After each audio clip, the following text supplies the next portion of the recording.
of great matches to review, then actively invites them to apply for your job. And the results speak for themselves.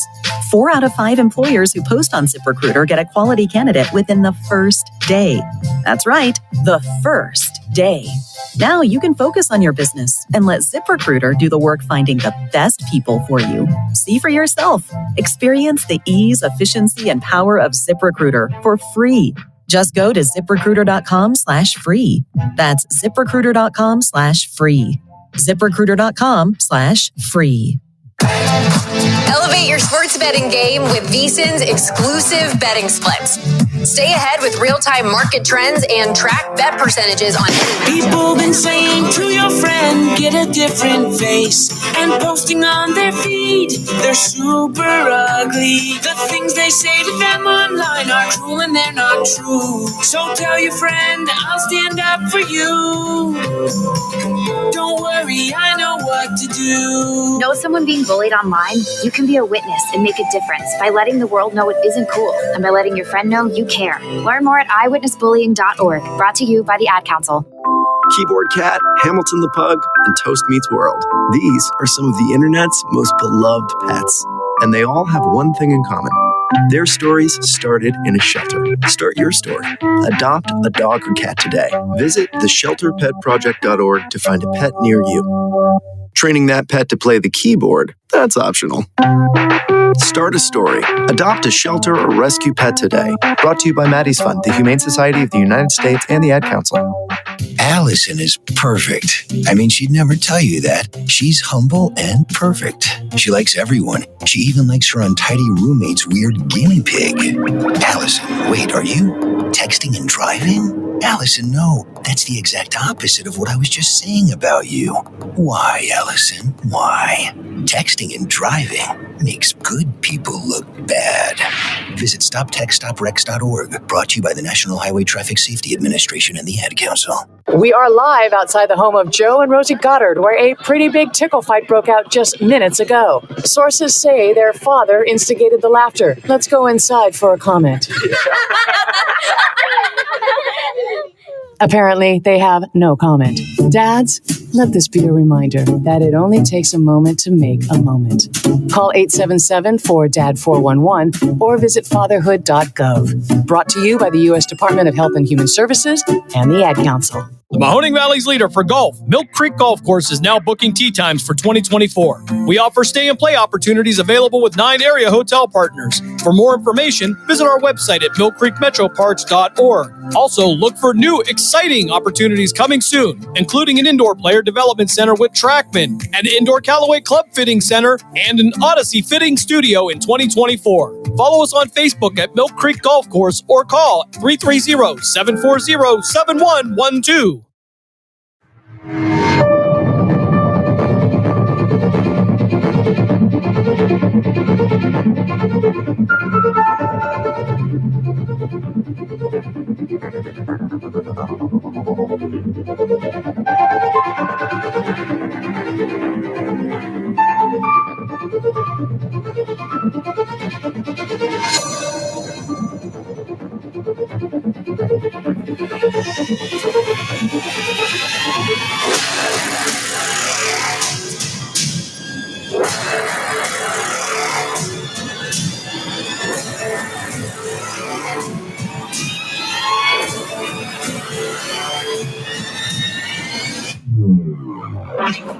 Youngstown, Warren, and Salem's local and national sports talk can be found on TuneIn and the Live 365 app at Western Reserve Radio, WRDB, The Scourge. During the fall and winter, grilling season never ends, and Gessler Propane is your local supplier that makes sure you get your hard-earned money's worth. Why go to gas exchanges to pay higher prices for tanks not filled to capacity? Gessler Propane makes sure you're prepared for year-round grilling with 100% filled tanks at a reasonable cost. See Bob Monday through Friday, 10 to 4, and Saturday, 9 to 3 at Gessler Propane, 702 Youngstown Poland Road, Struthers, or call 330-755-9119. Gessler Propane. They got gas.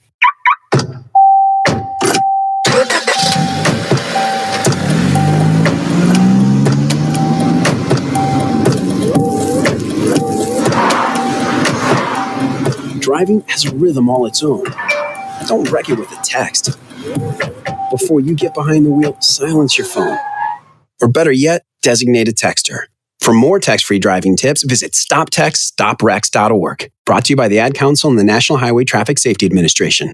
Western Reserve Radio is the Valley's online source for sports talk and local live events. Tune in and be a part of their live weekly shows, as well as all of the hard-hitting action of Youngstown Phantoms hockey, high school football, and the GDFL. Find them at westernreserveradio.com. Tune in and the Live 365 app to be a part of the area's sports conversation. Be sure to visit them on Facebook at Western Reserve Radio and on Twitter at WR_radio.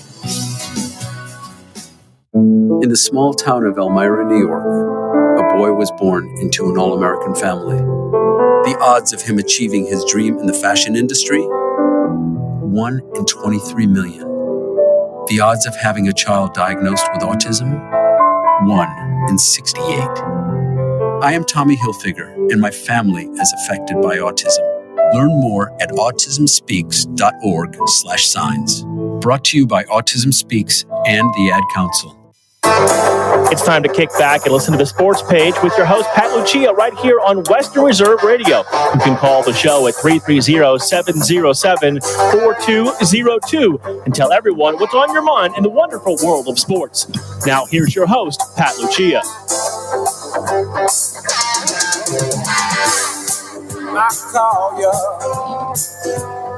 Saturday morning sports page, Pat Lucia, 330-707-4202. Western Reserve Radio is the station you are listening to. Dave Clark is on his way into the studio. Bail me out. And we got I don't know if there's a lot to talk about in the wonderful world of sports, but we always find something to talk about. We got the NBA playoffs, and I'm hoping that the NBA playoffs can get concluded by Labor Day. It seems that these things just are going on forever. Boston, just to update, Boston won Thursday night, beating Dallas. Not really much of a game. We had to wait 7 days for the gap between the finals of the conference finals, which Dallas won in 5 games over Minnesota. Boston swept Indiana. So that was one reason why we had to wait. Those series ended really early. But Boston won in it was kind of a blowout. I know there was a little hope watching the game. I think Boston was up at one point in time, 29 points in the first half. Dallas got it, I believe, down to like about 8 points, and maybe you had a little bit hope that Dallas could maybe make this a game, but that did not last long, and Boston basically did away with Dallas. Really not much of a game at all. I believe it was 107-90, and they had the scrubs in. I shouldn't say scrubs, but we had the bench guys in last 5 minutes of it's not a good game when the bench guys are in 5 minutes left in the game going through the motions. And I guess if people wanted to get to bed early, that was, I guess, one good part of the game is people could go to bed and get up for work the next day and not feel so sleep deprived. Now, Dave Clark is here. So, Dave, do you think they'll wrap this up by Labor Day? Before the NFL kicks off? Because I almost feel that this just feels like the playoffs this year have been okay. I think the Knicks and the Sixers played a good series. And the Knicks played a pretty good series with Indiana as far as competitive games go. There were some competitive games sprinkled throughout, so I thought all in all the playoffs were rather interesting, but it just... all those games, maybe except one, they could have won all those games. They blew it down the stretch. A lot of different things happened. So, that's what happened there. But as far as it's been pretty competitive, Now people have seen that last game, probably think that, but that week off, I mean, that happens. It almost reminded me of was it the Labor Day? No, it wasn't Labor Day. It was never that late. But the Memorial Day massacre with the Celtics Lakers many years. Yeah, I still remember that. 1980, was it 89? Or somewhere in there. No, it couldn't have been 89. No, it couldn't because they played the Pistons back before. I mean, like 87 or something. Yeah. But they came out and it kind of flat. But they did make a little run, and then. But I'd look for a better game the next one that comes up. I hope so. Yeah. I think they'll be Dallas a lot better. will.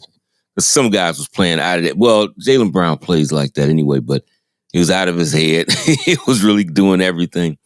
And you're going to see some guys step up. Do you think Kyrie would play the same as he did that? No, he's not when he's challenged. You challenge him and saw you shouldn't do that. That's a bad thing to do. It challenge him, so he'll play better. I still say I was going for Boston because Luka's all of his crying, but I think they're still going to make it a good series. And but the only thing I don't like is, was it 3 to 4 days between games? Yeah, see, this is what the NBA drives everybody crazy. I think I could go with 2 days. This is because they should rest. They should make sure they're healthy for every championship game. This is where the NBA drives us crazy. I'm sorry. They play Thursday. Now they don't play till Sunday. 2 games, 2 days, Friday, Saturday. Okay. Then they take another 2 days off. They don't play till Wednesday, game 3. And then game 4 will be next Friday night. So at least they're only taking 1 day off between game 3, game 4. Yeah. But they're just taking these 2 days off between the games. Well, can't they go take the day like they do? And then, I mean, it just feels like. Well, I think at home, like since the next game is at Boston, yeah, right. Just 1 day. But when they travel, they should. I don't care if they take 2 or 3, because traveling takes something out of you. Just that travel day. Right, the travel does. So you take that 1 day and then give them 2 days of practice, rest, and then play. I don't mind that when they got to travel. But when the team is at home, back-to-back games, I think they could have played Thursday and today. Saturday. And then I would have then I could see them being off Sunday, Monday, Tuesday, or and it could be Wednesday when they play again. Because they're traveling. Now they're traveling to Dallas. So you play Tuesday or Wednesday. Well, yeah. I don't care about the extra day then. Yeah. Because, I mean, that travel does take something out of your legs. It takes something out. I don't care if it's non-charter or not. It still takes something out of you. So allow them to get back on solid ground. Then when they're there in Dallas, that one travel time is 3 days. Then it's back to every other night until you travel again. Not on the times you're there. They don't need to be off that many days there at home. I mean, they're already there. They're not traveling nowhere. So you lost the next day. You come in, do a walk around. You're not going to go hard, but you go over mistakes, go over film. You have a practice session. You might even have 2. And then you relax, and then you get ready for the next day game. But all those extra days, I don't get it. And then later on, they do it at 1 day in between, right? Between 3 and 4, it's only 1 day, right? I think they go Wednesday, then Friday. Let me see. They go game 3. Yeah, game 3 is Wednesday. Game 4 would be Friday. See, now they're in Dallas then, right? Game Wednesday is Dallas. No? Is that right? No, game 5 would be. Yeah, they have these games. Wednesday and Friday are Dallas. Right. Okay, see, so I understand. And then game 5, if there's a game 5, is back to Boston. And that would be back to Boston. Right. So I just you get an extra day in them travel days, but not this home one. get right to it. And I actually think Dallas might be more ready to want to go back to it is today instead of tomorrow. Because when you lose like that, you can't wait to get back on the court. You want to get on the court. Yeah, you want to get on there. So Monday would be game 5 at Boston. Friday to Monday. So they would have Friday would game 4 in Dallas, and then Monday game 5. See, that's 2 days in between. That's okay. That's okay. Yeah. Then Monday, and then what they got? Monday, and then what? Then they travel back. Probably Thursday. If there is a game 6, and it might be Wednesday. They might try to finish that up in that week. No, it would be Thursday. They got Thursday? Okay. Looks like. Oh, yeah, that makes sense. And then Sunday would be game 7 if there's a game 7. Yeah. Yep. That makes it right. Yeah, that would be right. Thursday's game. Yeah. Then you'd have Monday, 2 days off, and they do give them the 2 days for travel. So you'd have Dallas at Boston Monday. That would be game 5. And if there's a game 6, they go back to Dallas. So it's Boston on Monday, the 17th, if it makes 5 games. Thursday, June 20th, Boston at Dallas, game 6. And I believe that, to your point, the final game, if, like you said, if there happens to be the game 7, would be Sunday. Yeah. And the reason I don't think, it could happen a sweep, but the reason I don't think so, Minnesota took apart Dallas just like this the first game too. Remember if they played in the first game, then Minnesota, no, it's the series before that, Dallas. Who did they play before that? They were down. Oh, OK City. That's it. OK City. And they got destroyed. And I said, you thought something. It was a game I know they played. Maybe it might not even been the first one. They played, and then it just seemed like they got to in their comfort zone and came right back. I think the same thing. I can't say they'll come back and win it, but I think they'll play much better. And they got a lot. And you got to look at Boston almost did without, I always say, they love the 3. They keep shooting them. They do got good 3-point shooters, but they keep on shooting it. They were up 29. I went and did something for a minute. Came back. It was 16. Kept on watching. I didn't get away from the team. Next thing I know, it's 8. In the second half, they're coming back. But then, it was a hard run. Then they went on a run again. Boston went on the run and deep 6th again. Yeah. See, so they cut it to 8. They always give you opportunity to get back. And that's why I say they do that. Whereas Dallas, they'll shoot 3s, but they will go inside. They'll do lobs. Yeah. They get inside. They go for short baskets, layups. They get the short 2 points. And just that little gradual, keep hacking away. They'll get in the game. And then sometimes Boston is known. You get it down to 6, get it down to 5. They start tightening up. I done seen it happen. And that's when they start having problems. So they're going to have to be playing like they did this time and keep Dallas away. Now, don't even let them get close, because if they do, they're going to be in trouble. Yeah, I have the way I look at this is, to me, it just seems that Boston is playing with these teams. Like, look how they let Miami win a game in the first round, but they cruised, and everybody knew that. Cleveland actually, I thought, played them the most competitive. Had Donovan Mitchell been healthy, maybe that goes to 6 games, maybe 7. But, anyway, they do away with the Cavs in 5. Then they rolled to the Pacers. Mm-hmm. Pacers lose, I hate to say, but the Pacers lost that series after the first game. Because the Pacers should have won the first game. Mm-hmm. gave Boston the first game in the last 10, 20 seconds. They just handed the game to Boston. They can't inbound the ball. One or two more games they did that? I know they did another time. Yeah, they did another game. Another one they just gave it to them. They had 11 points. They had 11 and they turned around and 2 minutes and 80 and they left 2 minutes 30 something seconds. Yeah. And they lost. And they just gave that game. Shows inexperience and might be tightening up, but shows a lot of inexperience, and Boston capitalized. And they took it. And that's why I don't think with those veteran guards, you're not going to get the same tightening up as you did with others. Think, yeah. You're not going to They won't tighten up. Kyrie and Luca are more experienced. I just don't think roster-wise, Boston has a lot of different ways to beat you. I can't see Boston losing the series, but who knows?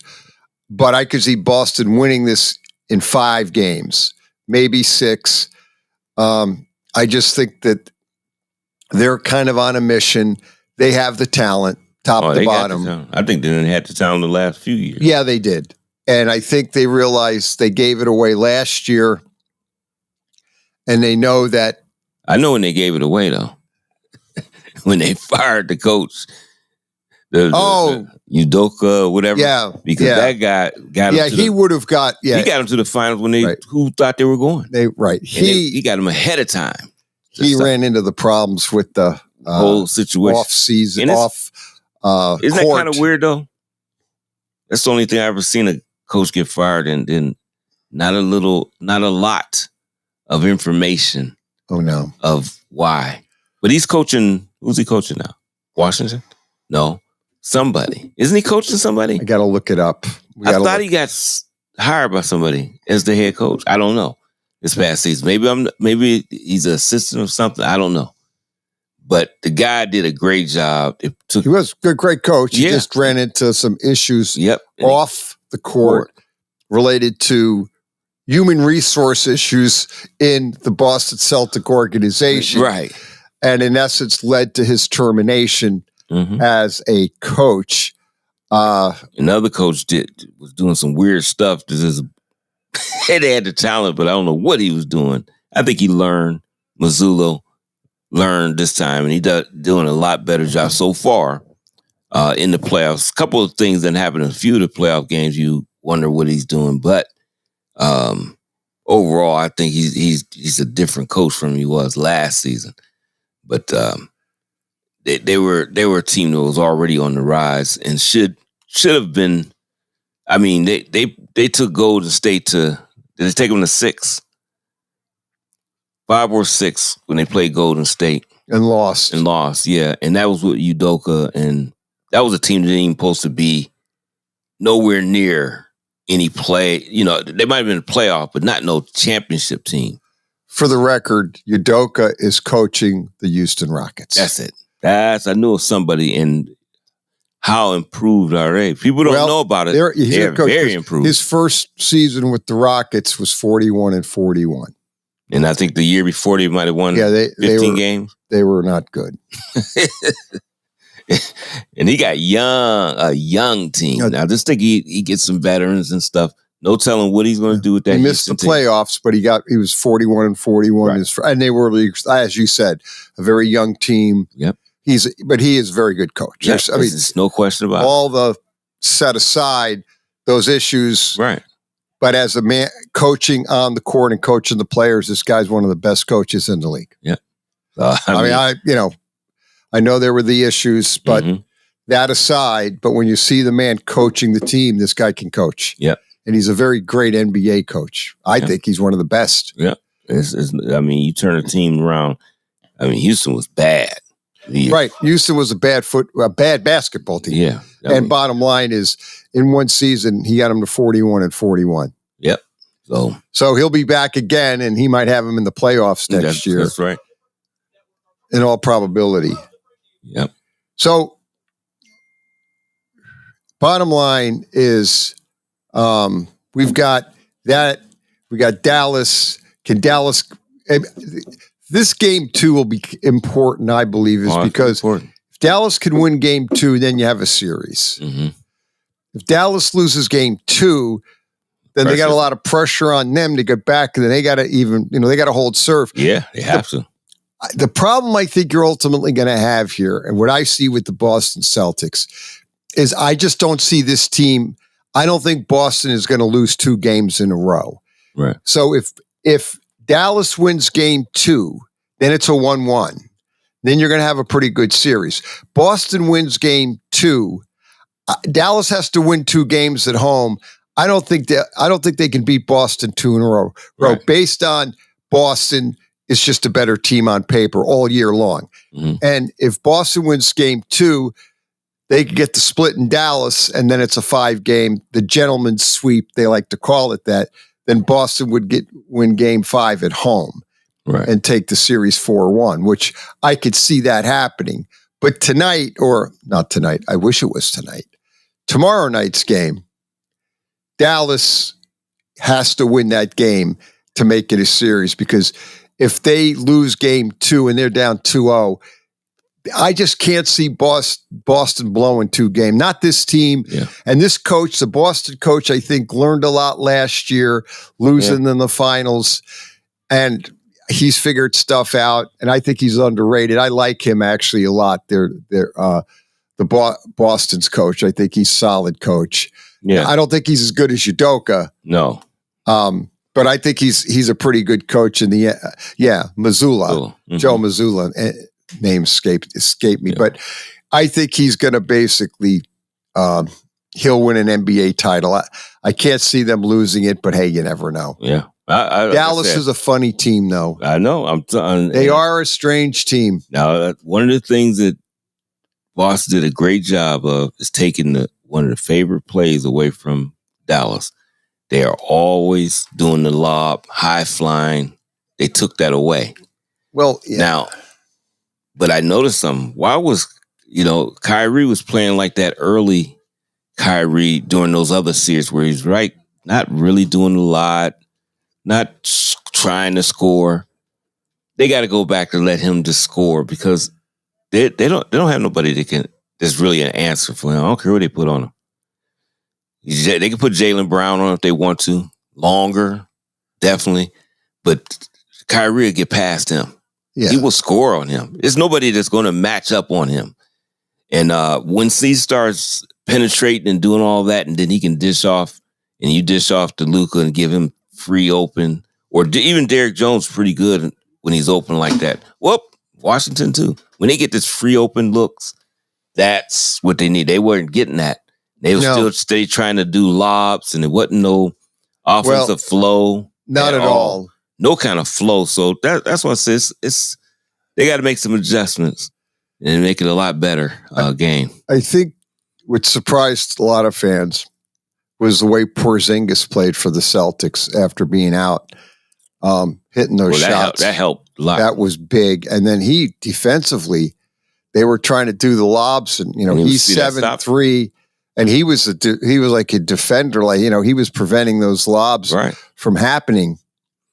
Yep. If he continues to play like that, well, it's going to be hard. Well, I go back to what Charles Barkley said. That Dallas could win if he hates when Luka gets the ball and he just pounding the ball, just dribbling, and then they get down to 8-7 seconds in the clock, and then they got to find something to do.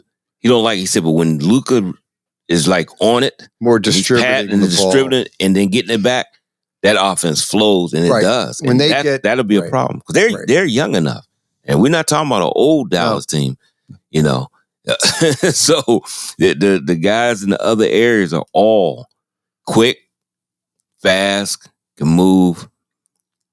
They have to distribute the ball, but if that offense be stagnant like that, they'll get blown out all the way through. It'll be 4 straight. If it stay like that, 4 straight games. Yeah, I think it was stagnant. I mean, because Luka's got to distribute it. Yeah, he was just coming down, he's looking just coming around, down, pounding, and then shooting step back threes.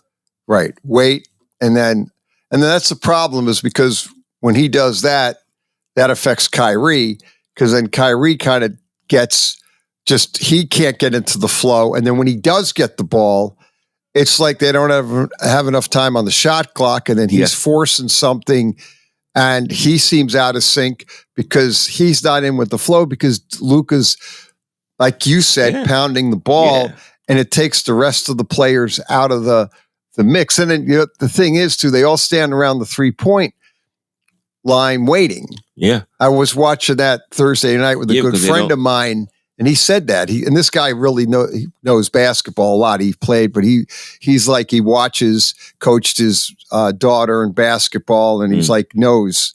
And he said, he goes, look at these guys. They're all standing around the perimeter waiting to see. And in Dallas, they were just watching Luka pound the ball, and nobody could get into it.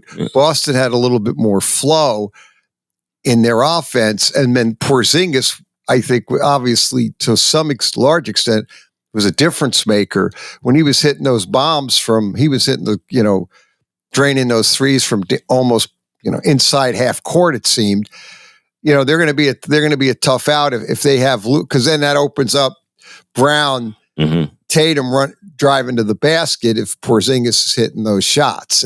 They're just going to be a tough team to beat. Now, if they don't make, as we talk a lot about it, if they don't make those shots. Yeah, they was on fire. I mean, you can't do that. But they were on fire. They were on fire. Yeah. And it wasn't really it's only game one. Yeah. There's a lot left. I know people are already putting the dirt on the grave for the Dallas Mavericks, saying they're done, they're finished. It's going to be a 4-game sweep, maybe 5. I won't go that far. I want to see. I think, though, game 2 is going to be big tonight, because I think if Dallas, not tonight, again, I wish, Sunday night, it's going to get done before Labor Day. Mm-hmm. Although maybe they're going to postpone game 2 to July 4th. Bottom line is, if Dallas can get game 2 in Boston, you're going to have a series. Mm-hmm. Dallas doesn't win game 2, they're just going to be in a tough place situation, because I don't think Boston's going to blow 2 games in a row. Not with this team roster. And as long as Porzingis stays healthy, they're even going to be harder to beat. Yeah. If he gets down, if he hurts, if he aggravates the injury that he's got, then it could be an interesting playoff. But if Zinger is healthy and playing that good. Yeah. Yeah, well, especially if he's hitting those threes. And he's hitting those threes like that. If he's not, they get, and then, they love the 3. If it start going bling, bling, bling. Right. We have seen Boston many times. I've seen them do it. Well, they will get infatuated with the 3. And when they're not making it, instead of, going in, taking the 2-pointer, kind of working, no, they keep launching the 3s. Mm-hmm. And they could let Dallas in, especially if Dallas's offense gets into the flow of it. Yeah. And that's what they have to do. And granted, it was basically a 7-day off. So Dallas looked rusty. They looked out of sorts in the beginning, and Boston got up early, and then they kind of had that little lull in the second half where they kind of let Dallas get relatively close to 8 points, and then Boston put their foot back on the pedal and took off, and there wasn't much of a game. So, yep. See what happened down here. They got to get back in it. Let's hope so. Yeah, we got to have, like I said, this is NBA Finals. Pat Lucia, Dave Clark. It's first quarter of the show. We'll be back after a quick timeout on Western Reserve Radio.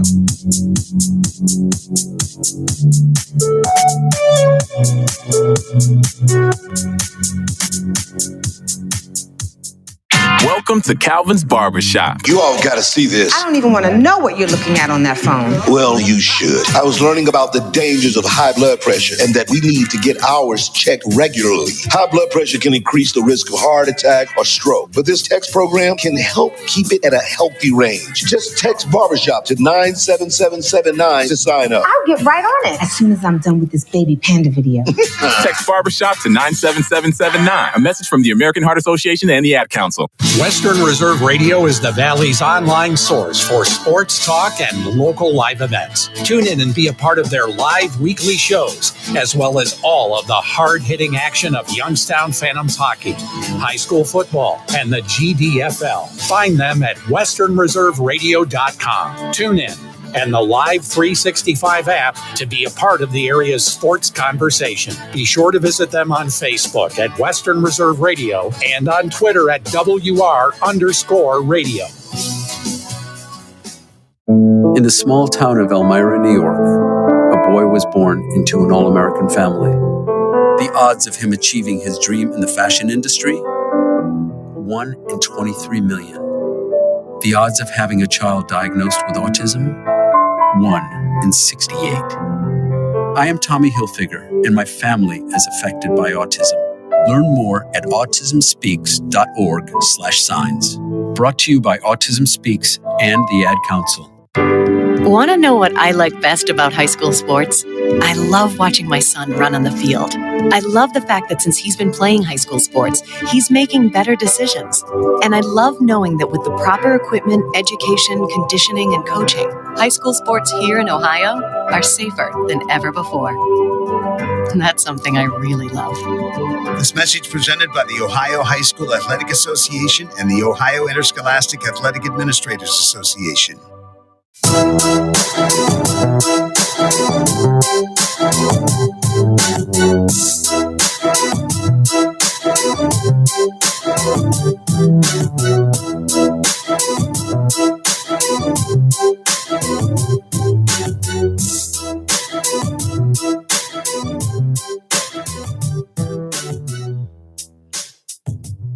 Saturday morning sports page, Pat Lucia, Dave Clark. 330-707-4202. Get in and talk sports. We do it every Saturday morning here on Western Reserve Radio. You know, we talked obviously the NBA Finals. So Dave Clark, just for the record, what's your prediction with the finals? What do you think? I'm gonna still stay with 6 games. Boston in 6? Yep, I'm gonna still stay with that. Yeah. I'd love to see a 7-game series. I would want that. I would love to see a competitive series. The Knicks, any series with the New York Knicks was competitive. Like the New York Knicks, the games, when you watch the Knicks games, they're all close. Well, most of them are, at least that last one with the Pacers, but they had all the injuries. But when the Knicks were healthy, they play everybody tough, but the games are really good to watch because they're so close. Mm-hmm. And they're really entertaining, and they go down to who has the ball last a lot. So they're really entertaining games to watch. Right. Some of the other, not so much. One thing I think this reminds me of Boston is Boston's getting like lucky with the matchups. Like the teams, like Denver's out of it. Mm-hmm. A lot of people wanted to see Denver-Boston in because they thought that would be the better series. Mm-hmm. Didn't happen. Denver got bounced out. It reminded me back in 1976 when the Celtics won the title in 1976. They got like really lucky on the matchups. Like when in the first series, the mini series, Buffalo and Philly played, and Philadelphia would have been a tougher team for Boston matchup wise. That's what McAdoo and them, right? McAdoo upset Philly. Mm-hmm. Boston got Buffalo and McAdoo. That was their matchup to their favor. Mm-hmm. If it was Philly with McGinnis in 76, Boston could have had a longer series, but they took care of Buffalo fairly easy. And like I always said that that year, and then what happened is the next round, that was in 76, that was the year that Washington got upset by Cleveland. Mm-hmm. Cleveland Cavaliers upset Washington, and they ended up playing the Celtics. And that was an easier matchup for the Celtics because Washington would have definitely given Boston a heck of a better run than Cleveland. And Boston really had no problem. Here to kind of break it down. Buffalo took 2 out of 3 from Philadelphia. Then they went on. Boston was the 1 seed, so they had the bye. They had those middle mini series back then in the first round. That.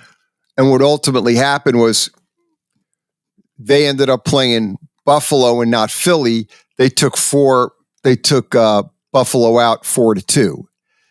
Then Cleveland upset Washington in a 7-game series. Boston got Cleveland and took care of them in 6 games. Mm-hmm.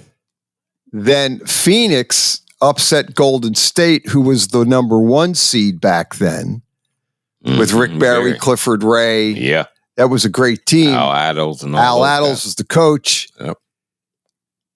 Phoenix with Paul Westphal upset Golden State. Everybody thought that if Golden State won, they would have beat Boston in the finals. They would have been favored to beat them anyway. Mm-hmm. Phoenix was a 3 seed. They upset Golden State, but then Phoenix got beat by Boston 4-2.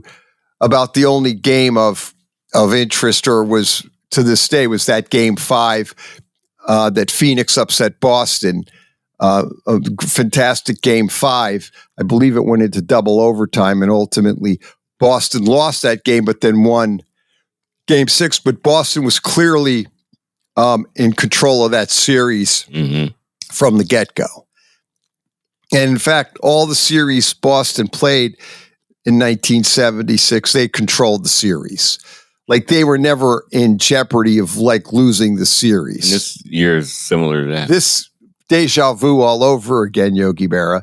But this is exactly what this reminded me of, is history repeats itself, because all these series have gone like the Knicks having all the injuries. Mm-hmm.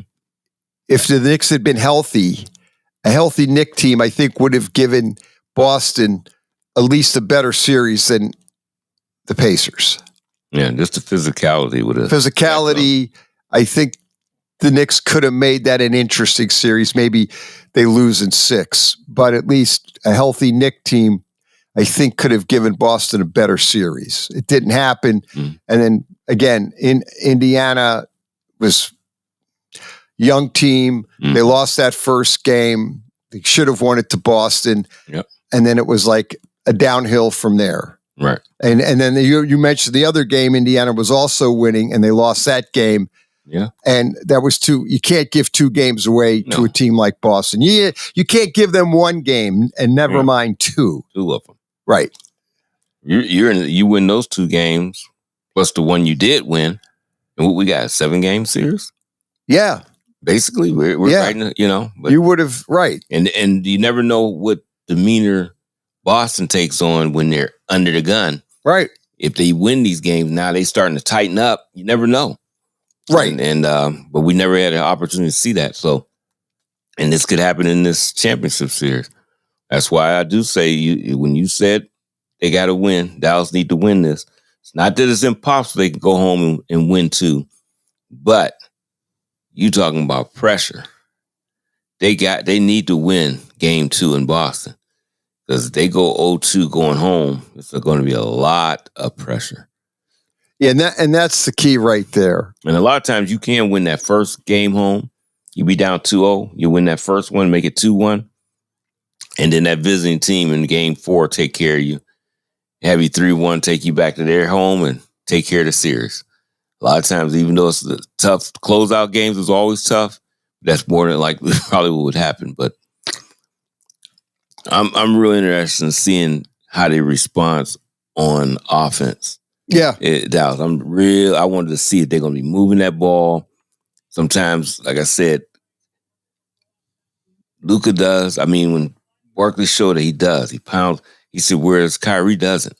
Kyrie dribbles, but Kyrie is always looking to facilitate something. Right. Yeah, he's either going to Kyrie's score or he's going to facilitate to somebody. Quick. Yeah. Let's get rid of the ball. And get rid of the ball. Kyrie's more of the facilitator to some Where, I mean, Luca is a good facilitator. Yeah, but he's a great passer. But he gets infatuated with pounding the ball and like slowing up the offense, where, we should be looking to facilitate more and get the other players involved. It's the same thing. A lot of our great players do it. Same thing LeBron does it. Lakers could be in a flow, and sometimes he'll get the ball, he'll pound, he'll stand there. He getting the 3-point, not the 3-point, but the 3-way motion, as they say. He's going to drive. He's holding the ball. Time is ticking. And now they're down to 7 seconds. You got to do something quick. You don't want to run your offense like that, really. No, you can don't. do that sometimes during the game, but on a continuous basis, you're going to get in a rut. And Dallas was doing that at first. Looked like it was back and forth real early in the game. Right. And then they started doing that. And right. Boy, Boston just took off. And that's where Boston took off. It was a massacre. It was the Boston massacre all over again. It was. It was 3-pointers from everywhere. And they were layups, steals, everything. And then, like we mentioned, Porzingis got really hot. Yeah, when he got in, they were already up. And then when he got in, it just got worse. And that's exactly what happened. He just distanced it from there. I need to make a correction. I was a little off on my history. So that game, the 1976 finals with the Boston Celtics and the Phoenix Suns, I made a mistake. It was actually the game that may be a historical game in history was the 3 overtime, was game 5. The series was tied 2-2. Boston won that in Boston Garden. In 3 overtimes. I thought Phoenix did. No, Boston won it 128-126. Then that made the series 3-2. And then Boston did away with Phoenix game 6, 87-80, game 6 in Phoenix, and won the series in 6. But that game 5, that was the triple overtime, had obviously Phoenix won that game, they would have been up 3-2 instead of Boston up. And so a lot of experts believe that series was that game. Yeah. Because Phoenix let it all out. Remember, they had Alvin Adams, Paul Westphal on that team. Boston had Ricky Sobers, and they had, I believe, Dave Cowens. Yeah, he's still playing. And he was there, and it was a pretty good, that was a really good Celtic team. They won it in 74 and 76. In the decade of the 70s, the Celtics had 2 titles. The Knicks also had 2 titles, 70 and 73. Right. But the decade of the 70s, there was more competitive balance because you had basically, outside of the Knicks and the Celtics, I believe no other team won an NBA title more than once. Because you had the Knicks won it in 70. Then the Milwaukee Bucks won it in 71. Lakers won it 72, Knicks 73, Boston 74, Golden State 75. Then you had 76 Boston, 77 Portland. 78 was the Seattle. Washington beat Seattle in 7 games, and then Seattle beat Washington, I believe, in 6 games the following year. And then Seattle ended the decade with the championship. And unfortunately, there's no team in Seattle, which there should be, which we talked about that a little bit last week about where these teams, especially the football teams, it's just so totally out of whack. They're still the San Diego Chargers. Yeah. And they're still, there should be a Seattle Supersonics. Kevin Durant played in Seattle one year and even said he would have liked them to stay there. He liked it. Because he liked it. Because the fans, they had the fan base. It was just, he didn't understand it. He said nothing against Oklahoma because he said there was great fans. Yeah, they're great fans. But he said he loved it in Seattle. Yeah. He was only here one year. Rookie year. His rookie year. Yeah, he was drafted by the Sonics, number 2. Yeah. Greg Oden was number 1 by Portland. Yeah. And Durant was number 2. And poor Oden had injury after injury and could never get on the court. Yeah. Good player, I mean, it wasn't people call, it's not a bust. It was not a bust. There's a difference. He was just injury prone and couldn't get out of the injury bug. Well, they put him there. They put Sam Bowie. All those guys were injured. They were all injured. A lot. They had a lot. They didn't have the NBA body to tolerate the wear and tear of 82 games. Yeah. They didn't get that body in condition for that type of. God, I mean, Barkley said he wouldn't have been able to do it if it wasn't for Malone because he played all at college, but he said he would have never lasted in the NBA at his conditioning that he had. He had to get in a different He said kind of Moses condition. Malone saved his career. Yeah.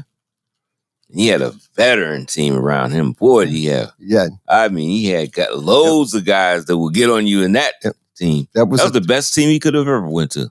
Yeah, it was. Yeah. I mean, you had Mo Cheeks and Mo Cheeks, Andrew Toney and Caldwell Jones. And I mean, you had loads of guys around you. That what you going to say to these guys? Ain't nothing you can say to them. And maybe, and Andrew Toney might not have been there yet. I don't know. But I know for Caldwell Jones, I'm almost certain that he was there. Bobby Jones was probably there too, right? When Barkley got there?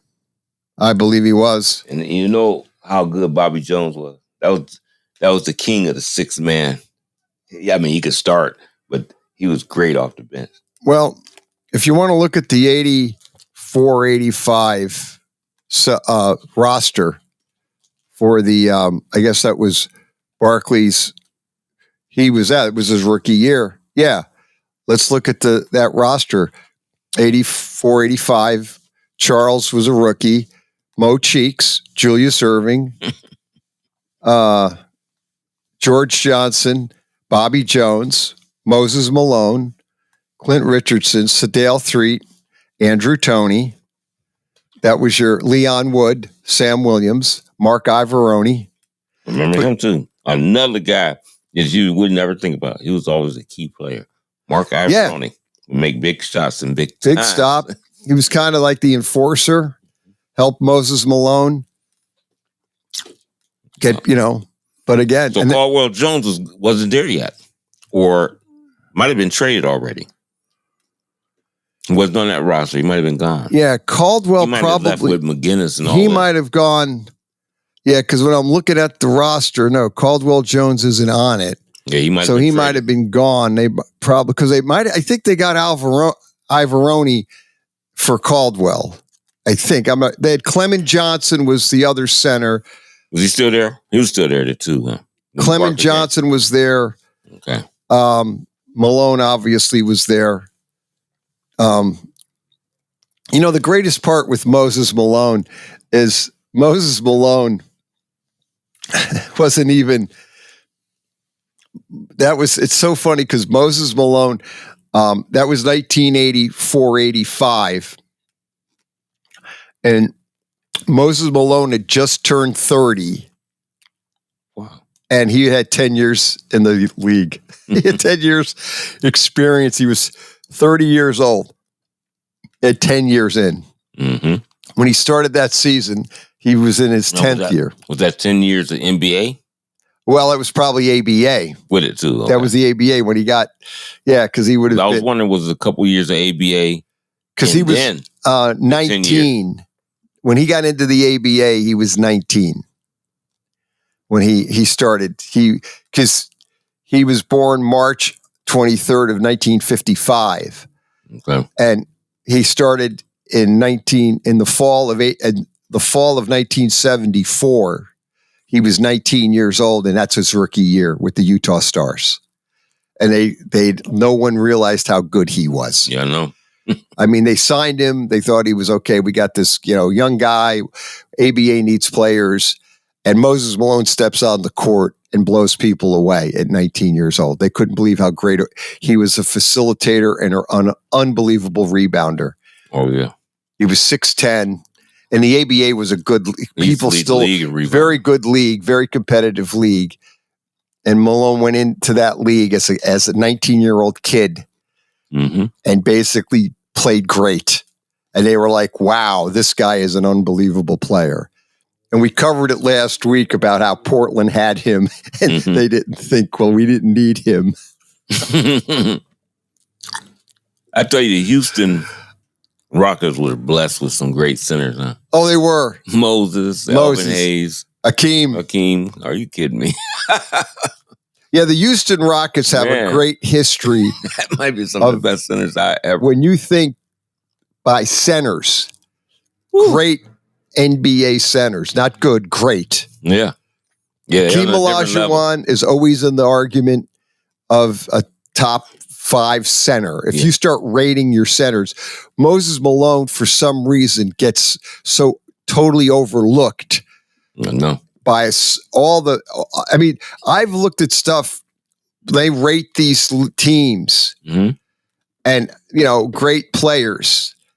And I do it on Facebook and because I'm in like the NBA club, whatever. It's always great because people get into arguments too. It's great. Are you on that? Yeah, Facebook with these people. It's so funny because they put out an outrageous post and then people just go crazy with it. Yeah. They get the comments cranked up and they're funny. But Moses Malone's name is really never brought up when they start ranking top players in the NBA, and there's great players, but no one mentions Moses. Now, Hakeem gets mentioned, but boy, Moses Malone and Elvin Hayes are almost like they act like they definitely both are afterthoughts, and they are. You don't think about them. They don't, especially Elvin Hayes. You don't even bring. No, Elvin Hayes is like he didn't exist. And he was by far, I remember him growing up as a kid, watching him with Houston and then to the Rockets. And he was a great rebound. He was another good rebounder. Yeah. Poor man. Elvin Hayes was that's what blows me away is people just like ignore Elvin Hayes. I even threw a quote that they were rating top players, and I threw a comment, what about Moses Malone? Oh, in that club? In this club. No one said anything. They were like, who the hell's that? And they act like Malone and Elvin Hayes were like it was they think some people think he was he was really a forward. Elvin Hayes. I know a lot of people. They don't he gets talk about he's almost a forgotten man. And Moses Malone is there with them almost. Right. Yep. There's a lot of players that, just get forgotten and, they have, not them, they had great stats, but I look at guys that played undersized, like we talk about Willis Reed. Willis, right. Well, I'm going to tell you a guy that was really undersized, but was dominant and you didn't mess with him, was Wes Unseld. Oh, yeah. Yeah. And he played with Elvin Hayes for a little bit. He and Elvin Hayes they won the title in 78.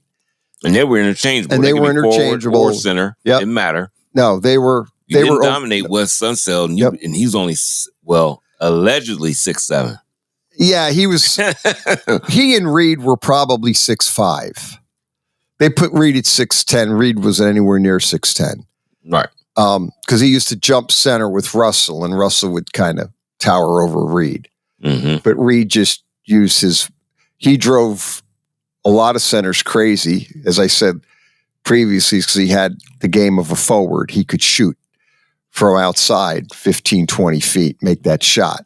And then he drove, because the centers couldn't go out. If they went out, then he would pass it in to usually DeBusschere or Bradley or Monroe. He'd kick it out to somebody or into somebody. So he had that back then. The center was the center. Right. They didn't go out and really guard the other centers stayed low, but Reed could go out and draw the center, or they didn't go out and then he could hit the shot. But that's why the Knicks were just a very tough team to play, is because you had players that knew where to go on the court and how to attack the other team. Right. And Holzman was a great coach because he kind of let the guys play. And he would only point out maybe, okay, you want to do this better, but he didn't micromanage them at all. Right. He was not Larry Brown was the micromanager, and we're going to get to that in the second hour because we'll talk a little bit about, and we'll get some football in. Just we've got a little bit Dallas conversation. What are they going to do with Dak? and McCarthy, they're going to have these contracts coming up. And are they just going to let Dak go out the door or not? You can't just let them go for free. And they're in a tough spot. Yeah. You either got to pay them or you got to trade them. What are you going to do? You got to do something. And have to. Miami with Tua's they got to decide what they're going to do with him. Because they're going to have to pay him a contract or they're going to let him go. Granted, he has the concussion issue. So we're going to get to that second how. We're going to talk about should Hurley go to the Lakers for $100 million? Or should he stay in UConn? And there's really only one coach that ever was able to cross over between NBA college. Right. It's Larry Brown. Right. So, I mean, that you can think of it. I can't think of any other college coach. Yeah. Or a coach that could coach college and NBA at the same time. Larry Brown got in trouble with the NCAA because he was paying the kids, he's paying for their clothes and he was just letting them do whatever they needed. Because he was coach of the team. He didn't care. Johnny got a hamburger. He paid for the kid to go get some food. The NCAA got all over him, and that goes. Yeah. They're the end there. Again, they're still upset with hamburgers and Harbaugh. But bottom line is, we're talking about really great players that seem to have gotten forgotten. You talk about, Willis Reed and, Elvin Hayes, man, is like, I don't even know if the people know who he is or if he played. Even Moses Malone, for what he was, as great as he was, that 83 76er team might go down as one of the best teams ever. I think the 83 Sixers. Oh, it was great. Because that was a great team. Mm-hmm. That was before Barkley got there. Mm-hmm. Right. But that was Dr. J and Moses Malone. And Moses Malone, remember a minute ago, no, this is Dr. J's championship. Yep. He said that. Now, this championship is for the Dr. J. He deserves this. Like, yeah, okay. That's it. But Moses, he wouldn't have done it without you either. But Malone didn't want to take any credit. Right. But he was, again... He was a dominating force in that championship. Yeah. And that was Maurice Cheeks. You think that some of the teams that stick out, the 67 76ers, that 83 76ers, and the 71-72 Lakers might be, three of the greatest teams of all time, especially the 72 Lakers. Because I remember that team. I remember they went 60, I believe their record was 69-12. Mm-hmm. And that was Wilt. Because that's the one that Jordan them beat, right?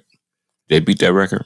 Or they tied it? Jordan won. Yeah, Jordan beat that record. I believe Jordan I'll look it up, but I believe he had 70 wins. And then Golden State beat theirs. But then Golden State didn't win the title. Right, they lost. They lost the title to the Cavs. Because they went 73-9, I believe. They went 73-9, but lost to the Cavs. And the thing is with those records, you could have a great regular season, but you got to win. No, you got to win it. Take it all the way to home. Like, I give you baseball. When your Seattle Mariners had an unbelievable records, 2001, I believe it was 100. I think they won 120 games. I'll look it up. But they lost to the Yankees. Mm-hmm. In the playoffs. So it's like, you had the best record, but you lost. You didn't win the World Series. And in 1998, when the Yankees had the best record in baseball, Joe Torre came out and said, that doesn't mean anything. We need to win a World Series. Right. You can't have a great record and lose and don't make it to the World Series or lose the World Series. You don't get the job done. Right. That NBA record for Golden State is very hollow because they lost the finals. Right. Nobody talks about that. Right. Yeah. Saturday Morning Sports Page halftime. We'll be back after a quick timeout. Matt Lucia, Dave Clark.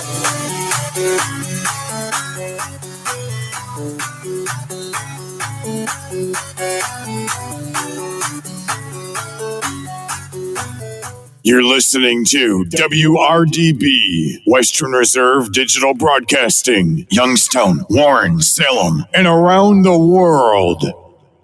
Hey, let me ask you something. Would you seat your 3-year-old child on a windowsill? Would you seat them beside a lit fireplace or by the deep end of a pool? One last question. Would you seat your child in a car seat that's not correct for them? Car crashes are a leading killer of children ages 1 to 13. Secure their future. Seat them in the correct car seat. For more information, visit safercar.gov/the right seat. A message from the National Highway Traffic Safety Administration and the Ad Council. The Mahoning Valley's leader for golf, Milk Creek Golf Course, is now booking tee times for 2024. We offer stay and play opportunities available with 9 area hotel partners. For more information, visit our website at millcreekmetroparks.org. Also, look for new, exciting opportunities coming soon, including an indoor player development center with Trackman, an indoor Callaway club fitting center, and an Odyssey fitting studio in 2024. Follow us on Facebook at Milk Creek Golf Course or call 330-740-7112.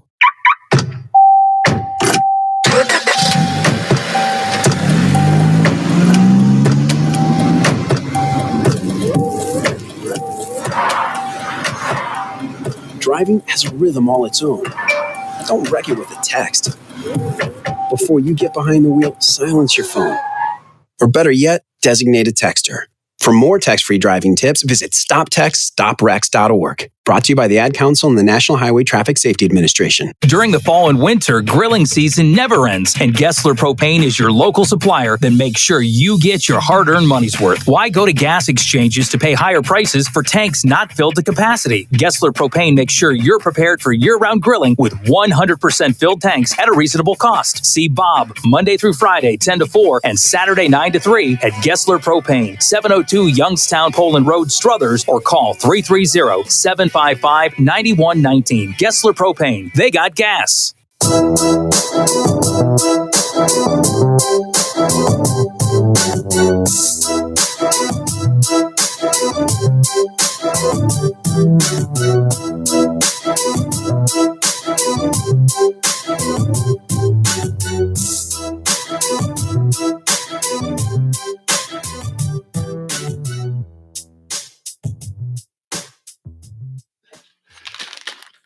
Saturday Morning Sports Page is back. Pat Lucia, Dave Clark. The Lakers just hired Billy Martin. Yeah, they did, and they resurrected him from the grave. They resurrected him. They hired him, and now they're going to fire him within. Like George Steinbrenner hired and fired Billy Martin. Like I think he had one where he hired him, and a week later had fired him. I had one. I don't think he even started to manage, and he got fired. Yeah. Like. Hey, I used to like Billy Martin because he would go off on Steinbrenner all the time. That guy didn't have no problem. No, he didn't hold back. It's like two bulls in the china shop banging heads. And you would think, you say, "Oh, that's it, he's done." And then George would bring him back. I think he liked him because he said, "This guy is so bullheaded, just like me." Oh, he's like I him. gotta keep him. Yeah. Problem is Steinbrenner and Billy Martin were too much alike, and they were and. George Steinbrenner wanted to he fired Buck Showalter in 1995. After he fired him, he's having trouble finding. He wanted to hire him back. He went to Buck Showalter and he goes, "I know I fired you, but would you want the job back?" People don't know that, but it's true. And ultimately, he gave the job to Joe Torre. It would have been, I think, November of '95, and then Torre ended up winning all the titles for them. Well, but funny. At one point, Steinbrenner wanted to hire Buck Showalter, who he had fired, and he called him, I think it was like a week later, and he called Showalter, he called him up, he goes, "Hey, I fired you, I probably shouldn't have done that. Would you want the job back?" And then Showalter said, "No, I moved on, George. Thank you." I mean, Steinbrenner had a lot of respect for Buck, and Buck was a good manager for the Yankees. I thought he was, but that's how Steinbrenner was. He had no patience. He had no patience. Like I said, I read a book about the Peppers. Unbelievable. Is his name? What is it? Pepper? Tepper. Tepper down David Tepper. He's got the Steinbrenner in him. That guy ain't waiting. No. let this coach not win. He is a type of person. I'm going to go out on a limb here. He wants results and he wants them now. Right. He gives you what you need, the GM, he gives everybody, but then he doesn't want excuses. He wants results. And he doesn't want to hear, well, I got this guy hurt. No, you have a scouting. You're supposed to have better. Your backups are supposed to come in here and fill in and do a great job. So don't give me an excuse about injuries. Right. Because everybody has injuries and they win. Yeah. So you need to do it with the team I'm providing you. That I gave the GM, I hired him. You have a talent there. I need to see a result. I don't want to see a 1-3 team. Yeah. And the thing about it now, in that statement, even if he came across like that, to a certain degree, he is correct. Well, yeah. He's still impatient. No, he just doesn't want to hear excuses. Yeah, but he is correct because there's a bunch of teams that have all kinds of injuries, and you look at them, like the Ravens. There's all kinds of they have all kinds of problems. How are you going to even make it to the championship game? But they did. They made it through. Harbaugh finds a way to win. They should have beat Kansas City, but they should have. They should have beat Kansas City. Yep, they should have, but they, fouling up like they did. But the thing about it, that team still made it all the way. You got to still win. So he's right on that part. I understand people get upset with it, but I understand what he's coming from. Right. And he's very demanding. Yeah. He wants results. I'm paying for results. Yeah, I don't want to hear no, we're not rebuilding. You have a team, you have coaches, you're the head coach, the GM. GM, you're supposed to know the talent, evaluate, get the talent in. You need to do your job right. And then the head coach and the assistants are supposed to coach the guys up, and we're supposed to win. Oh, there's no 3 or 5 year plan. No. You better show improve. Like now, this season. Oh, yeah. I don't know what their record was. Maybe 3-14. I don't know. Right. What it was. I think it was. Something like that, right? Yeah. If they went 7-10, he may be patient enough to wait. Maybe. Because that's an improvement. That is an improvement. You almost doubled you did double your win total. And then let's say you went 7-10 and lost 4 or 5 games by 3 points. That's a significant change in the team. And you got to watch. That's an up-and-coming team if you can keep all that nucleus together. But they come out and fall flat on their face, 3-14 again, getting blown out the water. Oh, yeah. They might not make it. Like, I'm going to tell you, Stanley. They were 2-15. 2-15, see? Yeah, 2-15. If he was the owner it wasn't Spanos, but it was him in LA Chargers, the San Diego Chargers. They're still the San Diego Chargers on this show, for the record. This show, we are going out on the record. I know they're the LA Chargers, but in this show, we will always usually refer to them as the San Diego Chargers, because that's where they belong, and they need to get back to San Diego now, pronto. Get them back to San Diego. And Seattle Supersonics, they need to have a basketball team up in Seattle. Yep. And they should put the Raiders out of Vegas into LA and put the Rams back in St. Louis. But they'll never do that. Oh, man. But at least put the Chargers back in San Diego. Oh, yeah. And if he was there, he going for it on 4th down in his own team, he'd have been fired in game 3 Brandon or 4. Staley wouldn't make the locker room. He would have been fired. He might have got fired right during the middle of a game. Yeah, he would have. Yeah, he would have been if that was Tepper and Staley did that. I don't think Brandon Staley would get into the locker room. He would have been fired on the way to the locker room at the end of the game, maybe even at halftime. But yeah, he did it so many times, right? Because that was George Steinbrenner. Yeah, that's just too many. He just had too many analytics stuff. You going with that, and I'm gonna go for 4th and 2 on my own 25-yard line. I'm going for it. No, I'm not. No, I'm punting. I'm gonna punt.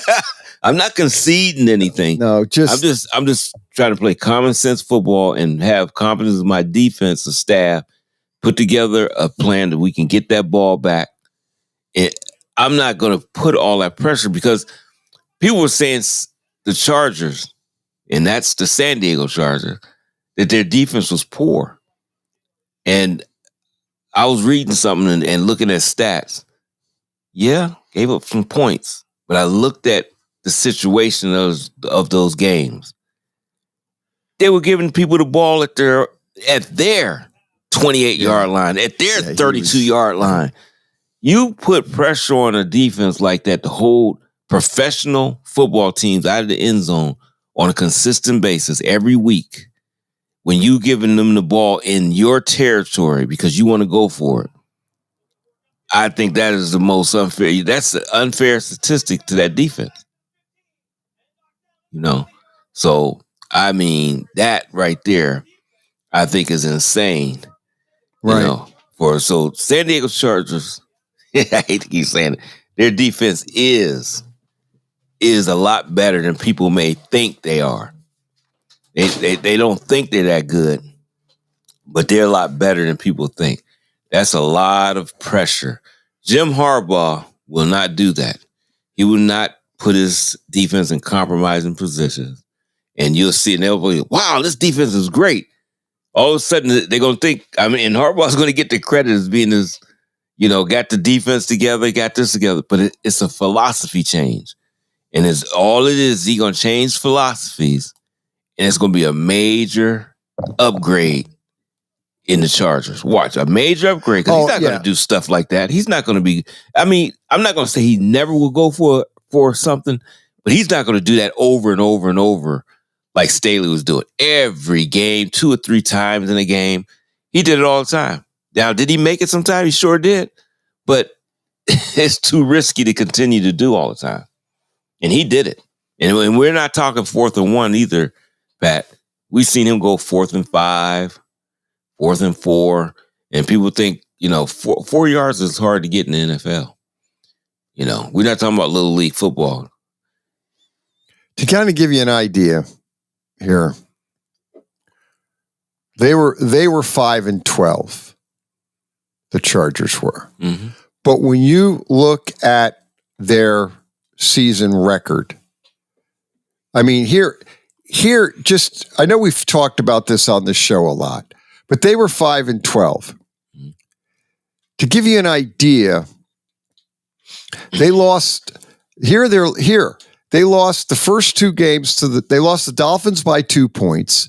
They lost the Titans in overtime by 3 points. Okay. That's a game. Fair. They won 1. Okay. Then they lost to Dallas by 3 points, 2017.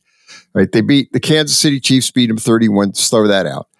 Then they lost to the Detroit Lions 41-38. They lost to the Green Bay Packers 23-20. Then they lost to the Bills. I'm going to give you the games less than 7. Buffalo Bills was 24-22. Denver will give it. They lost 16-9. And then they lost to the Kansas City Chiefs 13-12. How many? That's if you wanted to add that other one in, that'd be actually 8. 8. But if you go 7, that means they were 12-5. Right. They would have, right. They were 5-12. They win those games. They could have been. This team, that's how good or how bad, however you want to cut this cake. That's what the Chargers were last year. They lost basically 7 games by 7 or less points, or less than 7 points. If you throw the other one, it's okay. Let's say 7. 7 games they could have easily won less than a score, and they lost them. Mm-hmm. So for this team to turn around, it's not. Obviously not a reach, and a lot of people blame Staley to some extent on it. Yeah, you have to. You have to. Some of those things he did. Right. But when you see these losses, when you lose to the Detroit Lions 41-38 and then lose to Green Bay the next week 23-20. You know what I'm going to do? And this is the only thing I'm going to give Staley some credit for. I got to give him credit for this. He kept doing that to his team, but evidently this is a team that didn't lay down. They continue to play every week. Every week they played hard. Because look at all those games they were in. Right. Even though I know players had to be talking amongst themselves, and especially defensive players, why does he keep putting us in these positions like that? I know they were upset with that. And it ain't about having confidence in your defense. You can't keep doing that week after week, play after. I mean, you just can't keep doing that. And he did. And that team could have easily been a double-figure winning team. 11. I mean, for the sake even of the if you don't win all of discussion, them, right? 5 of them. They should have been at least 11-6, 10-7 worse, 11-6 in a playoff. Yeah, they should have been. They really should have been 11-6. And with these, yeah, that's what I'm saying. That those things, those little philosophy corrections, can go a long way. Yeah. And they're gonna be. Herbert's gonna have to work with a new, offense coach. Receivers. Right. I mean, his entire receiving core is gone. Right. That is something. When all your guys, and we're not talking about guys that they're so. We're talking about all pros, all of them. Both of your receivers, they're gone to other teams. One in Chicago, one at the Jets. That's your leading running back and receiving out of the backfield, one of the best in the league. He's in Washington. So you're going with a whole nucleus. This is something different with Harbaugh, but he knows how to get a team. He'll run the football, play action. You got the right quarterback for it. So if those other guys, young guys, step up. I don't know I can't remember if he signed any kind of veteran receiver. He might have, but you get those guys step up. They're going to just think Kansas City will be challenged because if those wins, like you said, if they get to 11-5, that's a challenge right there. Yeah. So I think this has the making. If Peyton, even though like how he was doing things, saying things like how he treated Russell Wilson, even though some things I do agree about that he brought up, is just the way he publicly demoralized the man. I just don't think you do that. But regardless, he's a good head coach, Peyton. Yeah. I think he can get Denver to go in the right way. Pierce, the Raiders love him. So can they get him going the right way? Harbaugh has always been a winner. Get them going the right way. This could be that could be a heck of a division. You break it down, because I still think I won't be surprised if Harbaugh doesn't get them at least into the playoffs, the Chargers. I could see them being a playoff team easily. Yeah, no. And I actually think any one of those teams can go in the playoffs. Because you have, you like say, okay, Chiefs, you're going. But I think any other of the three can go too. The only concern I kind of have with Denver is I still don't think they really have a quarterback. Did they do anything yet? Yeah, they drafted Bo Nix. Yeah. So that's what they have going on. Yeah. Wait till the Raiders, their quarterback is a little iffy. You run the football. That's why I say I think you go. I ain't gonna say you have to go with Gardner Minshew. But I think you can go with the other guy, but you got to run. You got to run the football. They're going to be a good team, but the team in that division, to me, that can really go places quickly because they have the quarterback and got the head coach. Right. And Herbert now under Harbaugh, he's going to really flourish. But Harbaugh's really a great coach. You're going to be a physical team, tough defensively, tough. O-line going to be good. D-line, it's going to be a physical team because that's how he coaches. He coaches, and they set up for physicality. Well, that's why I think it's going to be like that, because the reason I like the Raiders anyway, but the reason I really like them is Pierce. Pierce is saying, he brings and they love back playing for him. Yeah, well, he plays like where he played at. Right. I mean, he played with the Giants, and who else? I think he played with Washington. Washington. And all these teams were physical. Run the ball, physical defense, and pound. And that's what he knows. And that's what he and that's what he instilled in them. That's how they started playing like that. Yeah.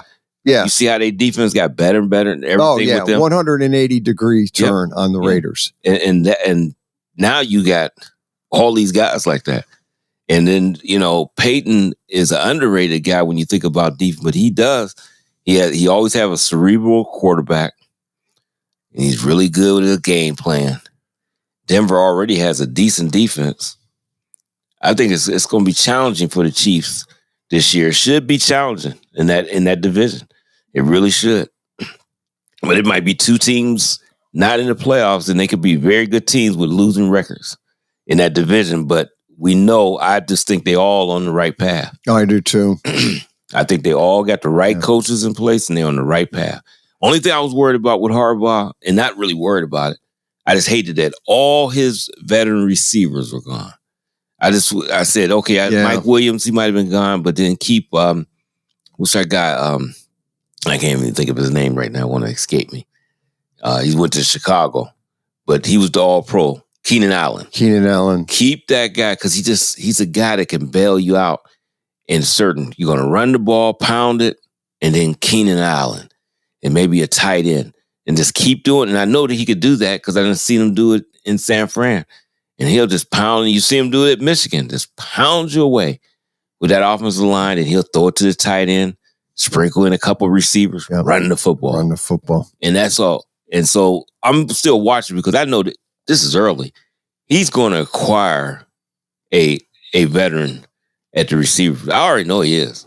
Now it's after June 1st. Stuff's going to start happening. He's going to acquire somebody. One thing you always know what makes the NFL stand out and makes it maybe the best sport to root for, but just interest. And we've talked about this countless times. But one thing in the NFL you really could see year in and year out, teams can turn their season around by just getting the right free agent, the right draft choice. The coach gets lucky, maybe with a couple draft choices, or they, again, free agents or scheme. They bring in an offensive coordinator who looks at the team differently and tweaks a few things. And all of a sudden now the offense, and same thing, defense, plays better. Maybe they don't get hit with the injury bug as much as the others, or they do, but they have the backups. But you just see this time and time again where coaches get the right players to fit their scheme. And it's not necessarily they draft all-star great players out of college. Right. They get a guy off another team, cuts him for whatever reason. The coach gets him, gets that player, either molds that player or has a scheme to fit that player's strengths. And all of a sudden it's like, wow, what happened? I know. How did this team get so good so quickly? I'm just looking at their I mean, this is Harbaugh all the way. Now he's gearing up to run. He's lost Austin Eckler, who's a very good back. But he brings in, not true, guy's been injured. Right. But J.K. Dobbins. Then he brings his teammate, former teammate with the Ravens, Gus Edwards. Right. Who's pound and pound. And then you already have Isaiah Spiller, who was already there. So he's your breakaway guy, but he's got size too. And then Kamani Vidal, people that might not know, he's a rookie. But this guy is a similar runner to our guy, Isaiah Pacheco. He's similar to that type of runner. That's how he is. So the receivers he got now, he's got DJ Chark, who has the potential but stays injured all the time. Our guy, Johnson, who they drafted last year from TCU, he's going to have to step up. Quentin Johnson. And then Joshua Palmer's back. And then the steal. I think they actually got two people that steal. Lad McConkey, if people will pay attention, from Georgia. Yeah. That guy is really fast, but he plays in the slot and he just catches everything. And then one guy that said he has a chip on his shoulder and he can't wait to get there is Brendan Rice. Right. And when you come from a Hall of Fame dad that teaches you about catching the football, and I see how he can catch the football, he may be something to, because they got him way late. I think he's 6th, 7th round. Yeah, they got him. They picked him up. I believe he was. Yeah, he was drafted late. He was drafted really late. He was really late. He was like, what? He said, okay. He was fired up, and so was they shit interview with his dad. His dad says it was like going through the draft again. He said he couldn't believe that his son was, no, he didn't think he'd be first round, but he thought he'd be in the middle somewhere. 5th round, something like that. 4th, but the 7th. Yeah, 7th. He just said many players. It was so many. It was so deep with player, the personnel they had that, hey, it ran all the way to the 7th round. This might be a steal. He was the 225th pick in the draft. He was picked in the 7th round by the Chargers. And here's the thing is when you think it over, he's got a great quarterback get him the ball. Yeah. So you ain't got to worry about that. Herbert's getting him the ball. Yeah. So he's great. He runs really good routes, and he's only 22. So he's like developing still. Mm-hmm. But the point is, you put him on that team, and he can catch anything. Yeah, he's proven he can catch anything thrown to him. You get him on that team with the Chargers, going to run the ball. It's going to set up the pass. Herbert can get him. Justin's going to get him that ball. He could be the find in the draft. Yeah. And he's like I said, he's 6'2", got good hands. He catches everything. He's probably about 6'2", 208. They listed at 208. Mm-hmm. Good size. Yep. 6'2". He's good. So he's tall, but you get him a situation where you get him on the right team, which I think he is. Yeah. He's on the right team with the right coach with Harbaugh. If you're a Charger fan, you got to be psyched because you got one of the best coaches and he's filling out the roster. Harbaugh's filling out the roster. He and the GM are filling out the roster to what they want. Yeah, I know. It laughed. People were saying, "Oh, that's not a good pickup." He picked up Leatherwood. Remember him? Right. Alex Alabama? Leatherwood, who was basically overdrafted by Gruden. So, right. They said, "Oh, that's not a pickup," but he's looking at moving him to guard. Right. And they went to Pro Football Focus. When he played guard, right, he was a road grader. Well, what do Harbaugh want? That's what he wants. He wants a guy to just maul. Mean. He ain't worrying about pass ball.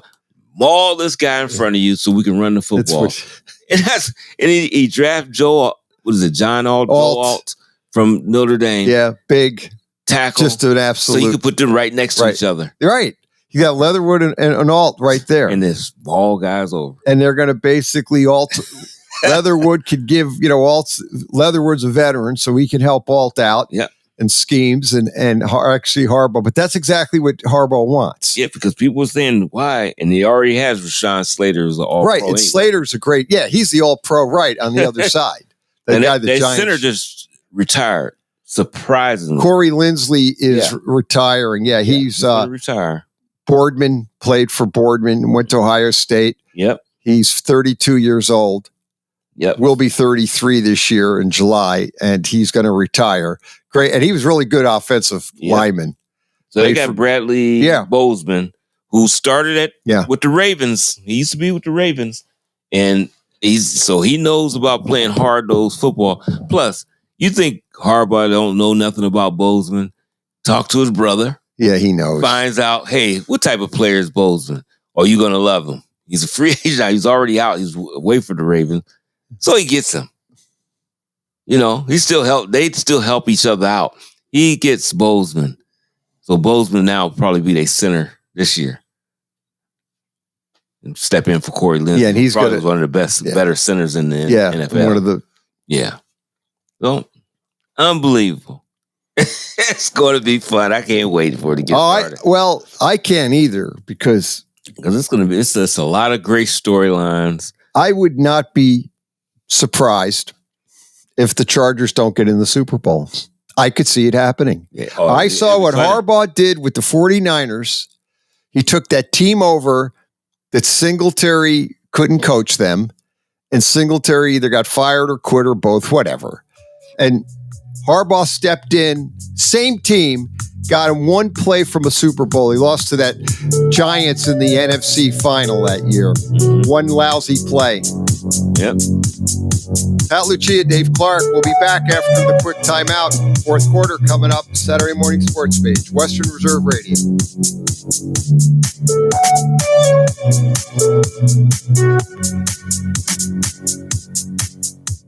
WWE superstar Alberto Del Rio. Take one. Behold the angry giant. Try it again, Alberto. Behold the angry giant. Perfect. Good luck tonight. Behold the angry giant. Yay! Read me another one, Dad. This is WWE superstar Alberto Del Rio. It only takes a moment to make a moment. Take time to be a dad today. Visit fatherhood.gov. Brought to you by the U.S. Department of Health and Human Services and the Ad Council.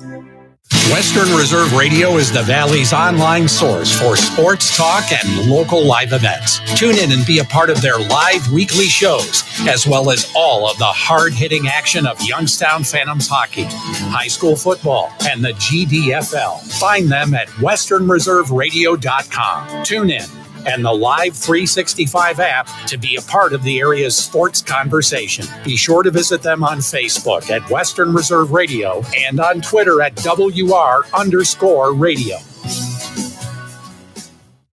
In the small town of Elmira, New York, a boy was born into an all-American family. The odds of him achieving his dream in the fashion industry? 1 in 23 million. The odds of having a child diagnosed with autism? 1 in 68. I am Tommy Hilfiger, and my family is affected by autism.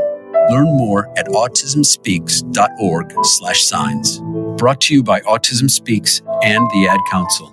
This is Jerry Snodgrass, Executive Director of the Ohio High School Athletic Association. One of my long-standing goals is to help people understand that high school sports are about so much more than wins and losses. The OHSAA promotes education-based athletics, where sports are an extension of the classroom. Our schools all want to win. There's no doubt about it. But at the end of the day, it's all about sportsmanship, leadership, and making certain that academics are a priority. Thank you for your support of high school sports in Ohio.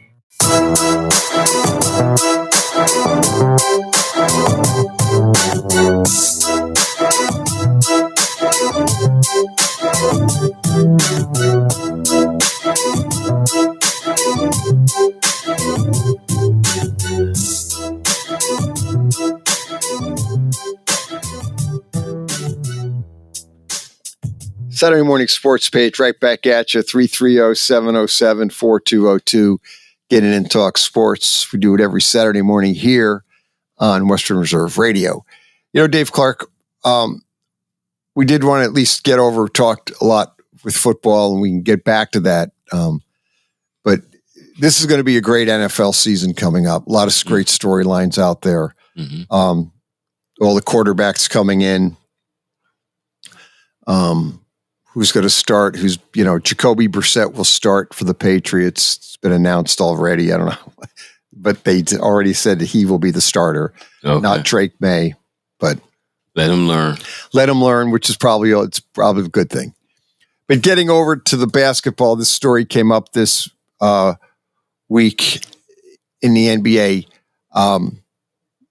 Danny Hurley, the brother of Bobby Hurley. Danny Hurley won back-to-back NCAA titles with UConn and pretty much just obliterated the competition in the tournament. Yeah. Didn't really have any close games. They blew everybody out. I mean, it is what it is. He's got a great team. He's lost players, but he's got a great recruiting class. He's got a couple guys signed as portal guys and going to have a great team again. Mm-hmm. He can win another title again. Right.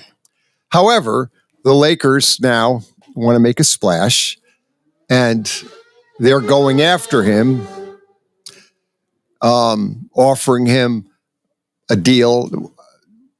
Rumor has it it's going to be $100 million for over 5 years, $20 million a year, making him the highest paid NBA coach. Mm-hmm. I believe Kerr is the second is the most, and $17 million. So the Lakers, these are all rumors. Mm-hmm. that he is negotiating with the Lakers for something in the neighborhood of $100 million over 5 years, is what I read. And I guess LeBron is on board with this. Mm-hmm.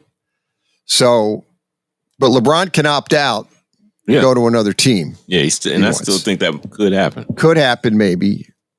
I don't know I doubt it, but it could. Yeah. I just don't see him leaving LA. Yeah. I just don't. But they got the son involved with, who's going to draft the son, gets LeBron, this thing with Bronny. Someone draft him, and then obviously LeBron will go there. Mm-hmm. Phoenix is in the discussion. I don't know how they can make money work. They'd have to really do a lot of moving around with contracts because Phoenix is way over the caps. So a lot going on the side, but the question comes down to, does Hurley basically jump to the Lakers? Should he stay at UConn? Now, rumor is his father and his wife want him to stay in UConn. He even made the comment that his wife didn't want to leave New Jersey because she's from there, to leave, to go to Connecticut. He goes, I had a hard time getting her to come here because she's a type of person that doesn't evidently like to move. Okay. All right. So now I'm thinking, okay, if this lady had a hard time going up to Connecticut, what the heck is she going to do going across the country to LA? Whole different lifestyle. So. And where were they originally? He's from Jersey. I think they're from Jersey. Okay, and she didn't even want to go to Connecticut. No, they're from Jersey. I mean, he coached that's where he started. Like he started, when you look at he started his first job. He actually was an assistant at St. Anthony High School with his father. And then he went to Rutgers as an assistant. Then he went to St. Benedict's Prep and then Wagner. And I believe Wagner is in New Jersey. Am I hopefully right? So, no, Staten Island, New York. Well, that's on the other side. Mm-hmm. So that is kind of like close to Jersey. He said he went up to Rhode Island, became a head coach in Rhode Island. His wife didn't really want to go there. So he had to talk her into going up to Rhode Island. She didn't want to go there. Then she got there. Then he had to go take her to UConn. And she really did. She likes Jersey. She wants to go back there.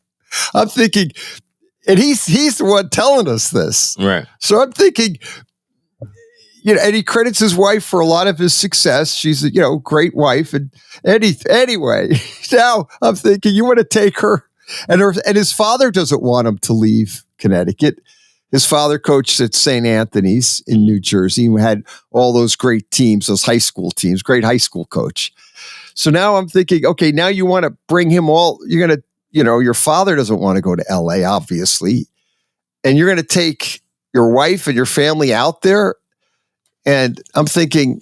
Yeah, it probably won't happen. I don't think it's going to happen. If it's that strong a case, unless she goes for the, hey, Hollywood, and then, the stars. Maybe. And that could happen. Could happen. And the money. And the money. Yeah. Now, rumor is that it's going to be somewhere in the neighborhood of $20 million a year over 5 years, all guaranteed. Okay. But if you look at the history of college coaches going over to the NBA, right, it's not a good history. A lot of failures. Yep. I could rattle off some of the college coaches that tried the NBA waters. Yep. And here's the problem. You're not coaching college kids. You're coaching men who are getting a lot of money. And we've talked about it a lot. I said it many, many times. Chuck Daly said, when he won those titles with the Detroit Pistons, they were interviewing him, giving him, you're a great coach. And he goes, I'm not a great anything. These guys let me coach them. If these guys turn on me and they don't want to listen to me, I'm out the door because they'll bring another person in here who they'll listen to. He goes, that's the reality of NBA coaching. And we've seen that time and time again. That's literally, to me, NBA coaches are so disposable that, Darvin Ham, I thought he did a good job in LA. Evidently, rumor has it he didn't get along with LeBron. quite. They had disagreements, and he's out. It's the way it is. Mm-hmm. But that's the way NBA look at Bickerstaff in Cleveland. I thought he did a great job. I did a good job with that team, and he's out. They want to go in another direction. What do you want to go down? What other direction do you want to go? But in the NBA, these coaches are basically like, they'll like you change your socks. Yeah. All right, we're going to go in another direction. So the Lakers are going to commit $100 million to Danny. How about after a year, the players don't, because he's a very, like my understanding, a very like a micromanager coach, very, wants detail and coaches these college kids great. How about if the NBA guys, turn him off? Yeah. Like Dick Vitale found that out. Mm-hmm. He coached University of Detroit back in the 70s, got him into the NCAA finals and did good. They decided to make him coach of the Pistons. He didn't last. And he even said, I'm coaching these guys like every game is like, you got to win, you got to win. And these are like, hey, we got 82 games. Like, lighten up, Dick. Every game's not the end of the world here. We got 82 games here. Yeah. And if Vitale goes, he goes, I was my own worst enemy. I never got it. He was the first one to say, yeah, I was not a good NBA coach because I was coaching these guys like they were college kids and they're not. Right. Yeah. It's tough. Because, you're a leader of men, then it's hard. Completely different than a leader of college students or high school students. It's different. It's a different dynamic. And the only coach that ever really had success in both was Larry Brown. Mm-hmm. Larry Brown won an NBA title with Danny Manning and the Miracles in 1988, Kansas. Mm-hmm. Then he won that title when he upset the Lakers. He was coaching the Detroit Pistons in 2004, where they upset the Lakers in the playoffs. Yeah. So, and that's the team that had Gary Payton and Karl Malone and all them on it. Is that team or no? No, I don't. That's after that. That was probably a couple of years after. Yeah, that was. But they had after. Tayshaun Prince. They had Kobe. Oh yeah. The Detroit, that was that team with Tayshaun, Prince, I think Gordon, and Ben Wallace. Yeah. Probably Rip Hamilton. And Hamilton. All right. Yeah. And they upset the Lakers because Kobe and Shaq had a really bad blow up. And that was after, and then I think it was after that they parted ways with Shaq. Because the Lakers really underperformed that. They were supposed to win the title. Yeah. And Chauncey Billups he was the Detroit Pistons leader, and he led, he did an unbelievable job in leading that team. Yeah. Larry Brown was the coach. Joe Dumars was the executive. I remember that. Yeah, Chauncey Billups. Hubert Davis was on that team. Darvin Ham was on that team. Rick Hamilton, Lindsey Hunter. These names are like Darko Milinovic, who never played. Tayshaun Prince, Ben Wallace, Rasheed Wallace. Corliss Williamson was on that team. But that was the team that upset the Lakers in 2004. Mm-hmm. But Brown was did a great job coaching the team. They went 54-28. But the whole getting back to the original point is it just I would be I know Curley's a great college coach. Yeah. I'm not sure whether or not the NBA history tells us otherwise. Yeah. Yeah, and I know you got to it's somebody out there that can do it. Because if somebody did it before, it's somebody else out there. Right. Just like records be broken. Yeah, somebody. It can happen. And he could, but he's got to find out, does he have that happy medium that he can deal with these millionaire, because they're different. It is. They're especially today's player compared to the millionaires of the Magics and the Birds. They were millionaires too, but they were different. No, it was a different setup. The George, that's a different. It's a different player, different era. The players were raised in a different area. Yeah. Different era. It's just the way it is. Yeah, these like snotty nosed kids. I hate to say it. So they I want my way out. Go, I take my ball and lead. And you got to see if he can do that. If he can do that, we know he can coach basketball. Maybe they could do something, but it's going to be tough. That's why I was even concerned of J.J. Redick. To come in there and do that, will they respect him? I don't know. The reason Mark Jackson won't go because Mark Jackson is demanding.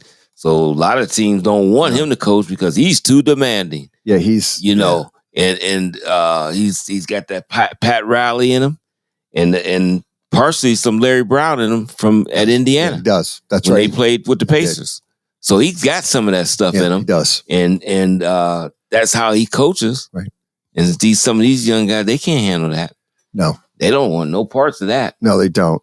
So I think that's one of the reasons he's not ever got a job again. And he was really the architect of that Golden State dynasty, as they say.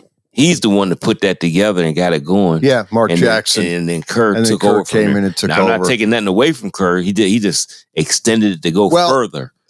But they didn't want to give Jackson any credit. And Jackson, I think the problem is those players were not going to play for Jackson because of his style of coaching. I think they were going to turn him off a little bit because that style, because Jackson's very and I don't think that's. But they said what you calling them, and I'm kind of surprised they got rid of him because how much that Stephen Curry and guys like that took up for that. They didn't like the idea of him being let go.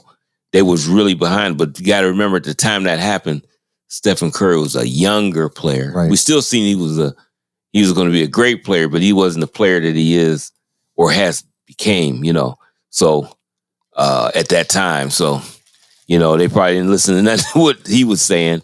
It didn't hold as much water as it would as if he was in them years that they done went to a championship. I think he sticks around if that was the case, but it's sad though. These guys, they get rid of them, then they never get an opportunity again. And it's just weird when that happened. Yeah. And I don't think he will ever play. You see, here's what it says about him. It says Jackson's time as head coach of the Warriors was marred by allegations of intense religious rhetoric and homophobia.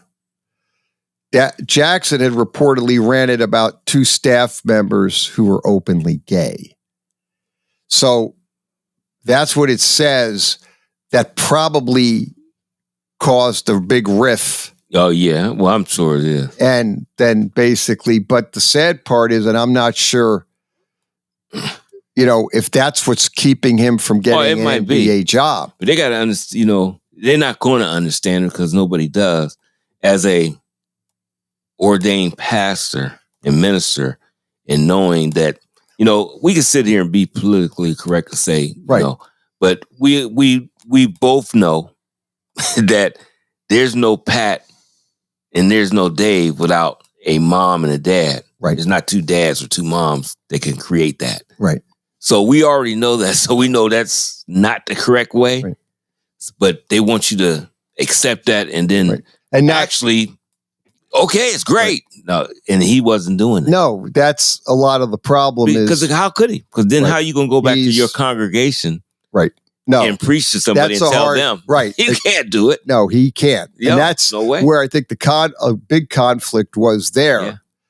And he just is he's that old school sort of, and that's the way he believes. Yeah. But people believe that. Yeah. And that's where I think a lot of the problem he ran into with coaching, and this is what making coaching in the NBA is tough. Yeah, it is. It's a tough, because you're going to have that in there. I don't think Mark Jackson's, I hate to say it, but I don't think he's ever going to get an NBA job. Yeah, I'd be very, very shocked. He's 59 years old. Yeah, I'd be shocked if he did. If he did, it was like, whoa.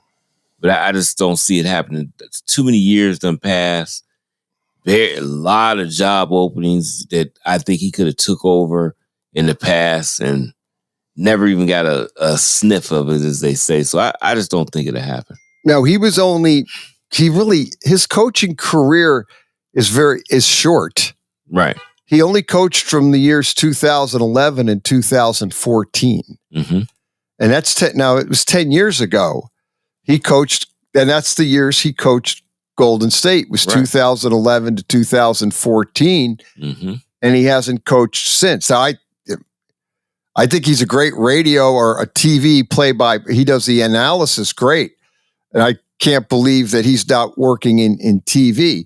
And he had a pretty good record. His head coaching record was 121 and 109. Now, he started out 23 and 43, but then his next record, he lost the conference semifinals. He was 47 and 35, and then he was 51 and 31. He lost in the first round and got fired. Yep. He was 51 and 31 and got fired. Yeah, and it has to do with that situation, like you said. But it I don't know. That's why Kenny Smith one time, I remember them saying there was a lot of talk about him, people wanting him to coach. And he said, nope, he's not leaving. He wouldn't. No, he won't coach. He said, I won't do it. Because he said, my friend Mark Jackson, he saw what happened. He said, I couldn't do it. Because there's certain things that he feels and how he coaches basketball that the kids of today, they won't facilitate to that. They don't want to hear that. It's like putting too much demand and responsibility on them. They don't want that. And this gets back to when we get back to Hurley going into the NBA. I just don't think it's going to work. Yeah. I don't think it's a good idea. I hear him interview and how he coaches players and that's great. But I just don't think in the NBA, it's going to be, and in LA, it's always that. I don't think the ownership, that's not a very good run franchise. The Lakers to me are not a run like a good owner. Well, I mean, ever since the dad died, right? It's been a circus, right? Ever since the father died, yeah. And I'm trying to think of what's his first name, Bus, but it's not. Last name is Bus, but I'm trying to think of his first name. Jerry Buss. Jerry Buss. Okay. Jerry Buss. Jeannie Buss is the daughter, and then the son. See, and he was a controversial figure. Yeah, he was off his rock. Yeah, he was. Yeah, definitely. The son took over, and then Jeannie came in and fired the son, and she took over. Yeah, but the sad part is she fired the son, her brother, because she didn't think he knew what he was doing, and then he turns around, and she's struggling, and they struggle. She's been like all over the board with the coaches and firing Ham, and you had the coach that won the bubble. Yeah. And they fired him. Yeah, and he got fired by Phoenix. And he got and he's a good coach. Frank Vogel. Vogel's a great I think he's a solid coach. Yeah.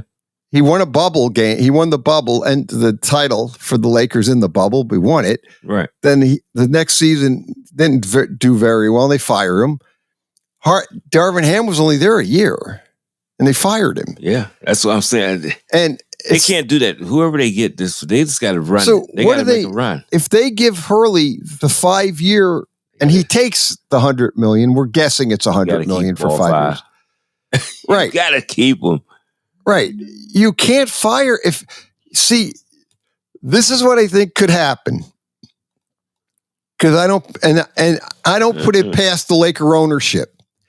Hurley gets there, gets himself situated, 2 or 3 months into the season, team's not playing good, a lot of problems, they're not wanting to play for him. And let's face it, he and LeBron got to get on the page. And LeBron checks himself in and out of games. Like when LeBron goes, I'm going in. He doesn't ask the coach, can I go in? He goes, I'm going in. I'm going in. I'm taking myself out. So LeBron's on his own plateau. Now, is LeBron going to want to be coached by Hurley? I don't know. But if there's a rift there, and things don't start working out, what are they going to fire Hurley before he gets through the season or get rid of him? And now you have to pay him. You're paying Darvin Ham.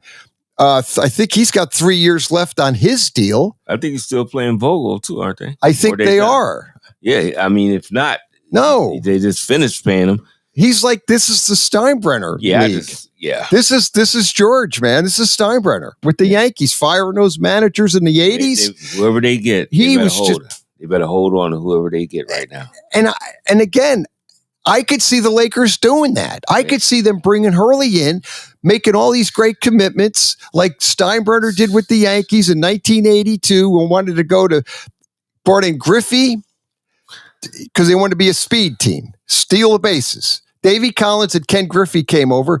That didn't last them not even 5 or 6 games. And Steinbrenner then wanted to go out and start signing guys that could hit the ball out of the park.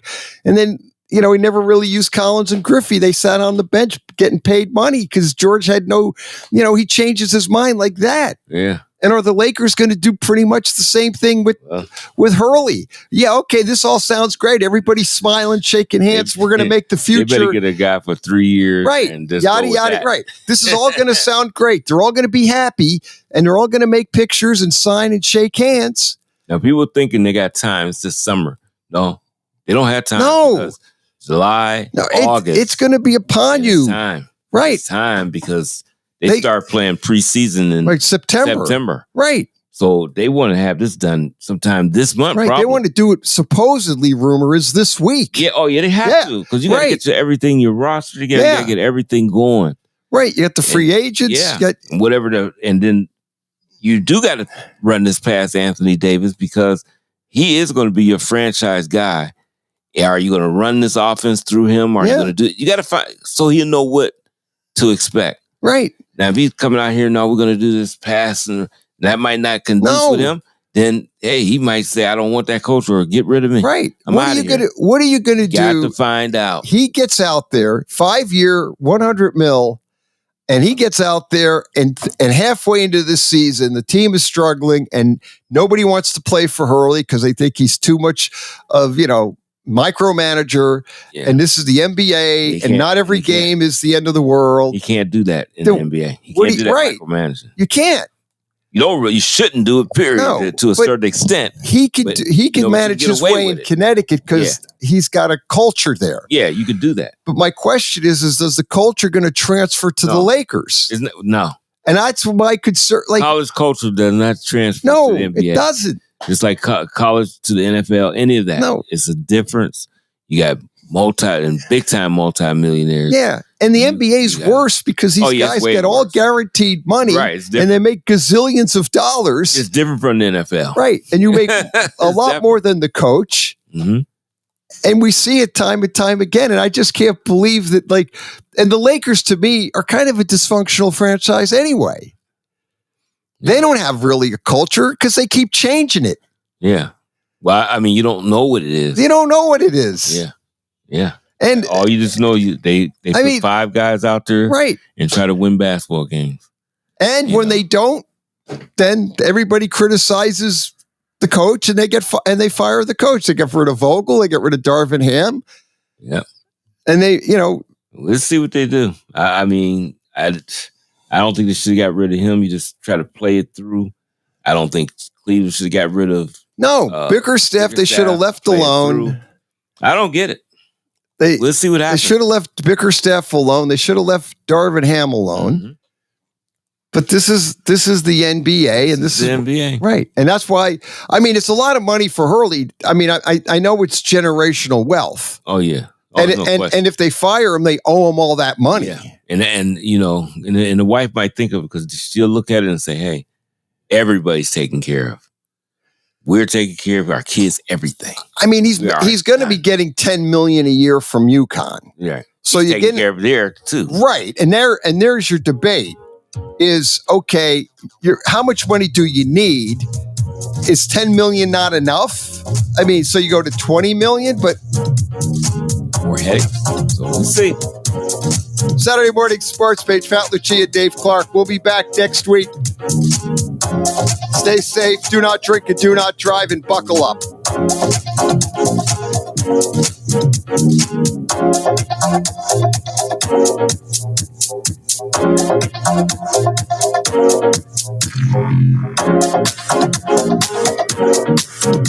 listening to WRDB, Western Reserve Digital Broadcasting, Youngstown, Warren, Salem, and around the world. Line with former NFL executive Michael Lombardi. Now here is your host, Stormy Bonatoni, on VSiN, the Sports Betting Network. Hour 2 of the Lombardi Line coming at you from coast to coast. Michael Lombardi out there in Jersey. I'm Stormy Bonatoni, live from downtown Las Vegas, Circa Resort and Casino. A great hour on tap coming up in about 30 minutes. Great friend of the show, Harry Gagnon, will join us, get some of his thoughts and plays on the NBA Finals and Stanley Cup Final, which is upon us. It's Why Not Wednesday, so we have some fun long shot props we're going to dive into at the end of the hour. But Michael, I want to start with a topic that has been top of mind for you over the last couple days. The Miami Dolphins, you wrote a full article about them this morning. What inspired the article, and what's the road that we're going down here with Miami? Well, what inspired it was when I saw Tua. Tua played last year. He played in all 18 games, and at the end of the year, they did not play well. 2 years. They are, since week 13 of the season, the Miami Dolphins under Mike McDaniel's direction is 4-10. Since week 13 in both years.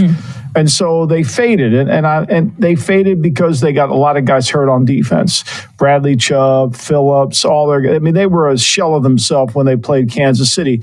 But when you look at the end of the year, their offense wasn't very good. And then I saw the picture of Tua, and I just thought, why would a guy who stayed healthy for the first time in his career change what he was doing?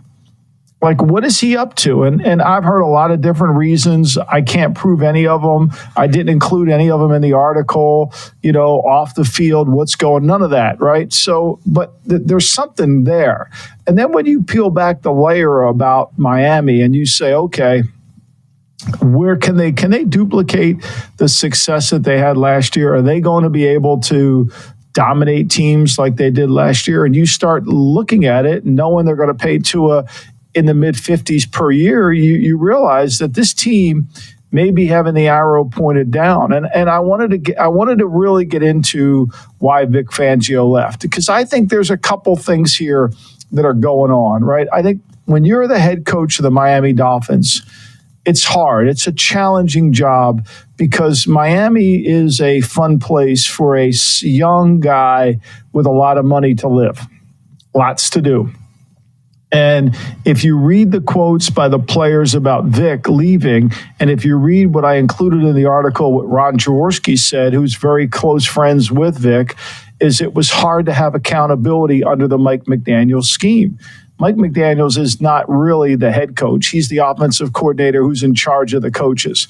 But he has no real involvement in special teams or the kicking game or actually defense. None, actually. This will be his third defensive coordinator in 3 years. Yep. So things are changing. So I wanted to kind of peel back that. And the Tua picture really sparked, as I said in the article, 1,000 words. So let's go deeper in on Tua here real quickly, because for anybody who hasn't seen it yet, he showed up to a media event recently at minicamp yesterday as well, talking to reporters. And he is noticeably significantly thinner than we saw him last year. He was listed as 6'1", 227. He looks sub 200, and it's not something that we're just noticing. His teammates are calling it out as well. Here's Tyreek Hill on Tua's new look.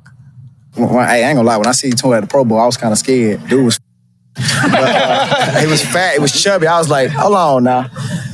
Bruh, hold on, bruh. Ryan Clark said you were kind of thick. Now, he wasn't lying, but seeing him now and where he's come from and how skinny he has gotten,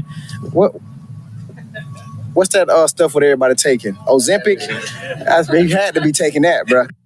And Jalen Waddle today said, I miss chubby Tua. I didn't like it when I seen it. I told him I'm not bleeping with it. Eat some more or something. So I think what happened was it got maybe a little too out of hand, right? Last year, he really focused on the durability, being bigger, being stockier, being able to take some of those hits that he was taking because he had so many injury issues and concussions in the past. I think now he's turned the dial a little bit too far And I understand wanting to be more agile and being able to be quicker and evade some of those tackles. But I think that it's gone too far. It's a little bit much. Whereas Lamar Jackson losing weight, you're like, man, this guy's already so fast and he's shown that he can hold up a lot better now and he can avoid those hits. I'm not sure it's the same situation for Tua losing this weight. No, and we know this. Last year, everybody thought one more concussion, Tua was going to retire. Correct. I didn't include it in the article, but there was a whole off season where if Tua got hit early in the year, he was contemplating retirement as it was. Now, we haven't heard that retirement talk. Of course, $50 million per year can keep you away from talking about retirement. There's no question. But I think the Tua picture started me down a road of investigating this team. And the fact that McDaniels is 4-10 since week 13, 2 years in a row, the fact that the players embraced and celebrated Vic Fangio's departure, the fact that Anthony Weaver comes in with no real experience coaching the back end. They hired Joe Barry to help that. They named him run game coordinator, interesting. But if you look at what Anthony Weaver did in his first year as defensive coordinator of the Houston Texans, now they weren't very good. They were 30th in yards, 27th in points, 32nd in creating interceptions, not good at all. The work's going to be challenging. You can laugh about Vic being old school. You can laugh about Vic working him too hard. But Vic understands what it takes to be a good defense. And you can make fun of him all you want, but he's more right than the players are going to be right.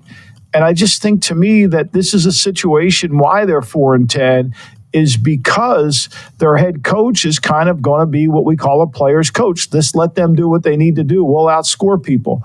And then let's go back and look at it, right? So let's visit week 13 of this year, and you go back and see where they have. They start with the Packers. Cold weather game, Green Bay, November. Come home and play the Jets. All right, they go to Houston, the dome will be closed, no big deal. Play San Francisco at home. They end up with Cleveland, cold, I can promise you that. The Jets, cold, I can promise you that. And has anybody looked at Tua's numbers when it's 40 degrees or below? He's not good. He's not good. Like, they know it in Miami, he's not good. When this schedule came out, everybody in Miami, they'll never admit this, was worried because if they're in a race to go to Cleveland and to go to the Jets and they need both those wins, you could forget about it. Yeah, lost 4 of their last 6 games down the stretch last year. And again, these are against good teams too, that final however handful of weeks from week 13 on. And I've said this stat on the show before. I'm probably going to say it a number of other times before we get into the season. Against good teams, so we're talking teams 500 win percentage or better. I think that's fair to say. Tua had 22 touchdowns, win percentage or worse, against bad teams. Tua had 22 touchdowns, 8 interceptions. The team as a whole averaged 35.5 points per game. Against teams that are over 500 win percentage, they were 1-6 in those games. Tua had 8 touchdowns, 7 interceptions, and the offense averaged just 16 points per game. So not only do you have, as you're talking about, cold weather teams, but good opponents that you're going to have down the stretch as well. That stretch is why they missed out on winning the division last year. I mean, the Packers, the Jets twice, the 49ers, the Texans, who we anticipate being really good, the Browns, who, yes, are a question mark, but on the road in prime time on Sunday Night Football in a tough place. Like, these are a lot of things that are important to keep in mind. So Miami's win total, 9.5. It is juiced to the over. So people are believing and buying in on this team that won 11 games last season, but just keep that in mind. Another thing I want to touch on here real quickly, Michael, because the Browns, who I just referenced, they evidently have given extensions to their head coach, Kevin Stefanski, and general manager, Andrew Berry. I don't know the terms or the length or the extent of it,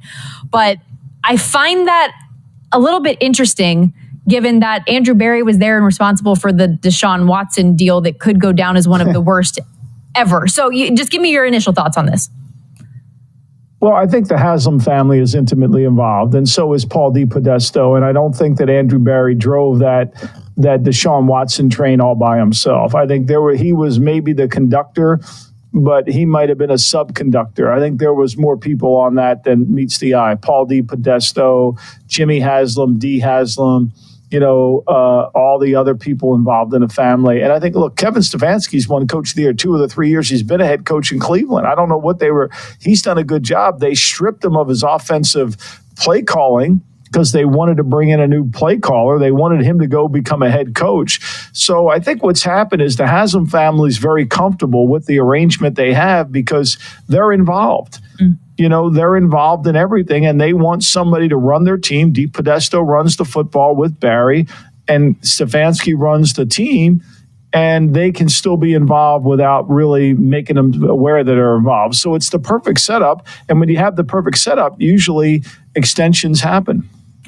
Obviously won 11 games last year and went to the postseason where they lost to Houston in that first game. They've used 5 different quarterbacks throughout the course of the season. But I just keep coming back to 2 things about the Browns last year that throw me for a loop is the way their defense played at home versus the road and how dramatic of a difference that genuinely was. And the fact that they won all these games despite Deshaun Watson. Like they actually were winning more games with him not on the field than with him on it, which is something that would concern me. Like what version of Deshaun Watson are we going to be? Because if you're doing this, you're saying that, hey, Deshaun Watson, this is working out. This is a good thing.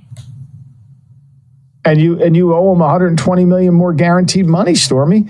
I mean, you're not getting away from him. You're not getting away from him. This isn't like, okay, this is our last year. You owe him the money. It isn't the Russell Wilson. We don't want to keep paying the money. This is you're paying the money. No doubt about it. Okay, I didn't leave us enough time for what's on Michael's mind. So if it's okay with you, can we push that after the break because I want to get your full thoughts on it? Sure, that's no problem. Whatever we need to do, you know that. I mean, I think the other thing I want to go back to Miami for a quick second. I think really when you look at the good coordinators, I mean, last year against Philadelphia, I mean, this blew me away. They had 12 first downs against Philly. Right? They couldn't block Philly. They gained no yards. They had 10 penalties in the game, and they gained 244 yards. Like, at some point, when are we going to talk about the non-physicality of the Miami Dolphins offense? I have a lot of questions about Miami, but quite frankly, I have a lot of questions about everybody in the AFC East. I feel like Buffalo. Yeah. What are we going to see from that team? What are we going to see from the Jets? What are we going to see from Miami? I don't know. We got to hit the break.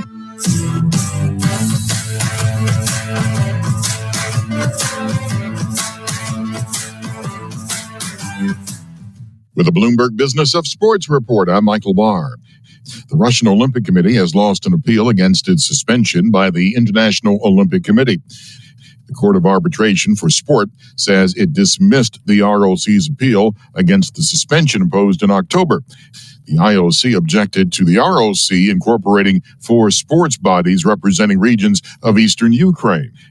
It has not affected any Russians who are competing in international sports as neutral athletes. MLB's new uniform reveal has not gone very well. Now the rampant criticism has moved below the belt. Because of the lighter material and tighter fit, the pants, especially white ones, well, you can see through them. Just ask the Giants' Casey Smith. The uniforms are designed by Nike and manufactured by Fanatics. The Bloomberg Business of Sports report, I'm Michael Barr, sponsored by ProgressiveCommercial.com, where you can get a business insurance quote in as little as 6 minutes. Traveling, volunteering, spending time with family. What's your retirement look like? With income planning from Fidelity Wealth Management, a dedicated advisor can help you grow and protect your wealth. They'll look at your full financial picture and help you create a flexible strategy that considers things like market conditions and healthcare expenses, so you can stop worrying about the future and enjoy whatever comes next. Visit fidelity.com/income planning. Investment minimums apply. Fidelity Brokerage Services, member NYSE SIPC. Every business faces challenges, but complicated, expensive, and uncertain shipping shouldn't be one of them. With USPS Ground Advantage from the United States Postal Service, you can avoid all the noise. No more unexpected surcharges, hidden fees, or complex rate structures. It's just easy, cost-effective, and dependable shipping. Tune your business's frequency to success and turn shipping to your advantage. Learn how at USPS.com/advantage. USPS Ground Advantage. Simple, affordable, reliable. Jim Gaffigan here with some more Straight Talk. Let's take a moment to appreciate our sweet children, loving grandparents, and eternal soulmates. Now let's use them to save money on wireless. Because with the Straight Talk Silver Welcome to Calvin's Barbershop. You all got to see this. I don't even want to know what you're looking at on that phone. Well, you should. I was learning about the dangers of high blood pressure and that we need to get ours checked regularly. High blood pressure can increase the risk of heart attack or stroke, but this text program can help keep it at a healthy range. Just text Barbershops at 97779 to sign up. I'll get right on it as soon as I'm done with this baby panda video. Text Barbershop to 97779. A message from the American Heart Association and the Ad Council. In the small town of Elmira, New York, a boy was born into an all-American family. The odds of him achieving his dream in the fashion industry? 1 in 23 million. The odds of having a child diagnosed with autism? 1 in 68. I am Tommy Hilfiger, and my family is affected by autism. Learn more at autismspeaks.org/signs. Brought to you by Autism Speaks and the Ad Council. You're listening to Western Reserve Radio at westernreserveradio.com on the Live 365 network and the Live 365 app. Price, usually $240. You can now subscribe for just $199. And when you use our promo code Lombardi, we're throwing in an extra month for free. That's 13 months of VSiN Pro access for less than 50 cents a day with VSiN Pro. You'll gain instant access to our daily best bets from all of our show hosts and guests, real-time betting splits, exclusive betting systems, premium analysis, and 24/7 video content. Don't miss out, though. This offer will end soon. VSiN.com/subscribe. Use that promo code Lombardi to claim your discount and bonus month. Do you disagree with these takes? No way. No way. Or do you approve? Oh, no doubt. No doubt in my mind. No diggity, no doubt. It's time to ask Michael Lombardi. No way or no doubt. This is one of my favorite segments that we do each and every week, so let's get into it. And believe it or not, Michael, we're going to start with hockey, but with a little bit of NFL flair here, because the Florida Panthers played in the Stanley Cup final a year ago. They lost in 5 games to the Vegas Golden Knights, and they are back with a vengeance. Oilers head coach Chris Knobloch was asked about the experience that the Florida Panthers have. Take a listen. Yeah, experience is good. I don't know how much experience is, beneficial. You can ask the Buffalo Bills how important Super Bowl experience is. But I think the biggest thing is just having confidence to play. And, when our guys are playing their best, they should have a lot of confidence. The Buffalo Bills catching strays, Michael. No way or no doubt, though, championship experience is overrated in professional sports. What do you think? I think it is a little bit overrated. I mean, look, these kids, and certainly in hockey at a very young age, handle the pressure. They're in a lot of pressure situations. And it's the job of the coach to remove that pressure. It's the job of the coach to basically do what they did in the movie Hoosiers and measure the court and make sure everybody knows it's 10 feet high and the court's this wide and it's this long. And really, it's about the moment. It's staying in the moment. The biggest thing about championship games is your team gets ahead of itself. We want to win. All everybody talks about is winning. But you and I both know it's not who's going to win. It's how we play. When you watch the Bills play the Chiefs, you get the feeling the Bills are going to win the game all throughout the game, and yet they don't. So I think that's the job of the coach is to keep the players in the moment. And that's the hardest challenge he has or she has, because they just want to they want to win. They want to win the first quarter. They want the game to be over. They want it to be the path to lose. It's not. It's hard. That's why we're here. It's challenging. There's going to be ups. There's going to be downs. It's going to be really difficult. They're going to score. They're good. We're going to score. We're good. It's about who has the resiliency. And I think he's right. Don't overrate it. Just stay in the moment. And I think what's even more important for the Florida Panthers than experience is just the fact that they're healthy. Last year in the Stanley Cup final, they could hardly ice a team, and now they've got everybody back better than ever. Also, Michael, because you'd know better than I just think about that stretch for Buffalo where you get to the hardest game to get to and you lose in a heartbreaker. You claw all the way back the next year and you get torched all the way back one more time. You fall again one more time. Oh, so it just unbelievable. Unbelievable. Okay, we'll stick with the theme of the NFL, though, because we have seen so many players as mandatory minicamps get underway not showing up. They're taking the fines now. And a lot of people like myself are wondering, is this a good tactic or not? No way or no doubt, minicamp and training camp holdouts are an effective negotiating tactic for players.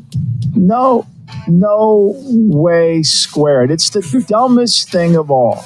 It's so stupid. You're just giving away money. You're trying to become something bigger than you're not. Look, let's just analyze what holdouts do.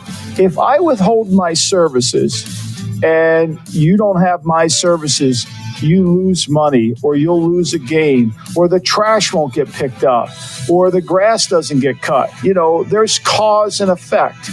There's no effect here. It's just all cause. You're holding out with no effect on the team. And yet the only effect is on you because you're giving away $100,000. Mm-hmm. How is that smart? It's like when I said, and of course everybody on the Worldwide Leader defended it, when Le'Veon Bell gave away a whole year of salary. Oh, it was a smart thing to do. He'll make it up. Of course he never made it up. He even admitted it was a dumb thing. This is a dumb thing. Trust me. When these kids when CeeDee Lamb's 60, I'll be long gone. But he's going to wish he had that $100K back. Look, I know one thing about players. They value the per diem as much as they value the signing bonus. Per diem might be $100 a day. The signing bonus might be $10 million. It's the same. And for them to just give away money with no effect, it's the dumbest thing in the world. Oh, they getting that little plastic baggie on the charter plane with their cash in it, of course. And as somebody who, by the way, made $23,000 for my first job out of college, when you can tell when you get to make these big contracts that you just forget about the value of a dollar completely, because $100,000 is a lot of money, ladies and gentlemen. Now, one player that didn't show up to camp is CeeDee Lamb. Micah Parsons did. Dak Prescott there as well. But the trio of top players for the Dallas Cowboys eligible for new contracts here. No way or no doubt, Dak Prescott should be the lowest priority signing of these trio of pending contracts. No doubt. I agree with that. Look, Dak's making good money. Dak's contract shouldn't be that hard to do, but you got to get these other two guys to be on the roster and to be effective. I think Dak should be. He should wait in line. He's already had a taste at the apple. These other guys are young. I don't think the CeeDee Lamb's contract's hard to do. You take Jefferson's deal. You maybe add $135 million over 4 as opposed to 140, and you say, okay, here you go. I'll give you 135 plus the 17-year-old. I'll give you $100 million in guaranteed money. You're going to earn it anyway. Off we go. It's not that hard. It should not be that hard of a contract to do. The Dak one becomes a little bit more complicated because you need to figure out how to spread the money. You need to look at your team and how the cap numbers are going to affect your team going up. See, I think to me, what you don't want to do is do Dak and then try to fit everybody else in around that. What you want to do is set your team up, get everybody's contract done. Okay, now Dak comes in. We need low cap numbers in years 1, 2. We needed this in 3. We think the cap. And so it's got to be strategic around that. And then you work the contract in that form. Okay, while on quarterback contracts, how about this one? No way or no doubt, Tua Tagovailoa, Trevor Lawrence, and Jordan Love will all have new deals before training camp. I think there's no doubt they will. And it makes sense, too. Because the one thing that training camp signals is there will be contact. And the potential for injury is always one of the great negotiating tools you have. Right now, nobody thinks they're going to get hurt. Look, T. Higgins isn't even signing his contract, and it's fully guaranteed. He's got $22 million out there on the street. All he's going to do is walk and pick it up, and it puts it in his pocket. But he didn't sign it. I mean, if he gets, God forbid, if something happens to him, he loses out on that money. It's not fair. And so sometimes, when you have a contract, you pick up the money. But when you get into football and you start having contact, and there's actually hitting going on, and it's not a 7-on-7 drill where everybody's great and this guy's completing passes and the ball never touched the ground, then for me, I think it's pretty clear that, the contracts get done. Remember this, I believe fear does the work of reason. Fear of getting injured, fear of not having the money there, fear of waiting does the work of reason. Well, one guy who has already secured the bag, Justin Jefferson, he's on site, and he was asked about some of the quarterback changes with Kirk Cousins on his way out. You get J.J. McCarthy in the draft and bring in Sam Darnold. He said all the quarterback changes that happened didn't really affect me that much. I have talked to J.J. as soon as he got drafted. I told him confidence is key and added he'll definitely be that main person J.J. can lean on and help throughout the way. But I'm curious your thoughts on Justin Jefferson's production now with this new situation. No way or no doubt, his production will take a step back with McCarthy and Darnold at quarterback. Well, there's no doubt it will because, I mean, look, we know McCarthy's not going to be as good as Kirk Cousins. But, we saw last year that whether it's Joshua Dobbs, Nick Mullins, they were able to get the ball to him. And I think Kevin O'Connell will do a good job of getting him the football. But look, the reality of it is quarterbacks are going to change. They're going to go through some of this, and it happens all the time. And you just have to be adaptive to it. And I think Jefferson's right. Look, I give Jefferson credit. He got in touch with J.J. McCarthy as soon as they drafted him. Meanwhile, Robert Saleh, he couldn't get in touch with Hassan Reddick as soon as they made the trade. How is this possible? How is this? Maybe Jefferson should be the head coach of the Jets. At least he had enough common sense to get in touch with his quarterback. Meanwhile, Saleh, I don't have time to talk to Hassan Reddick, even though we traded a third-round pick for. I don't want to talk to him. What would I talk to him for? Well, come on, give me a break. Oh, it's not unusual. When reporters ask him, oh, no, it's not unusual. Totally normal. Totally normal, Robert Saleh. Yeah, okay. Speaking of Justin Jefferson, he is getting 19.3% of our vote right now in who's the most valuable non-quarterback in the NFL. The vote is going to close soon. Make sure you get in there. Head to at M. Lombardi NFL on X. Who do you think is the most valuable non-quarterback? We'll read some comments. We'll give an update on the list.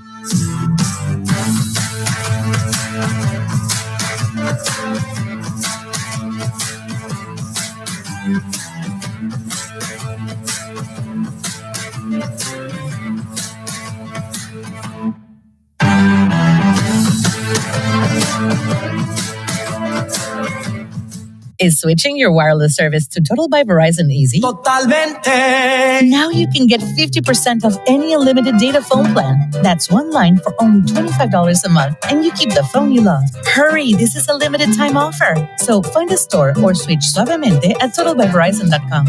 Offer ends July 31st, 2024. Promo subject to cancellation after 12 months. Available exclusively online and in Total by Verizon stores. Requires a compatible unlocked device and SIM. See totalbyverizon.com for device compatibility and additional details. Taxes and fees may apply. From grown-worthy dad jokes to patching up skinned knees, your dad is one of a kind. This Father's Day, give him a gift that's guaranteed to take him to his happy place. Omaha Steaks. Order mouth-watering gift packages starting at just $99 when you go to omahasteaks.com and use promo code VSIN at checkout. You'll get $10 off your order. Visit omahasteaks.com. Promo code VSIN at checkout for $10 off your order today.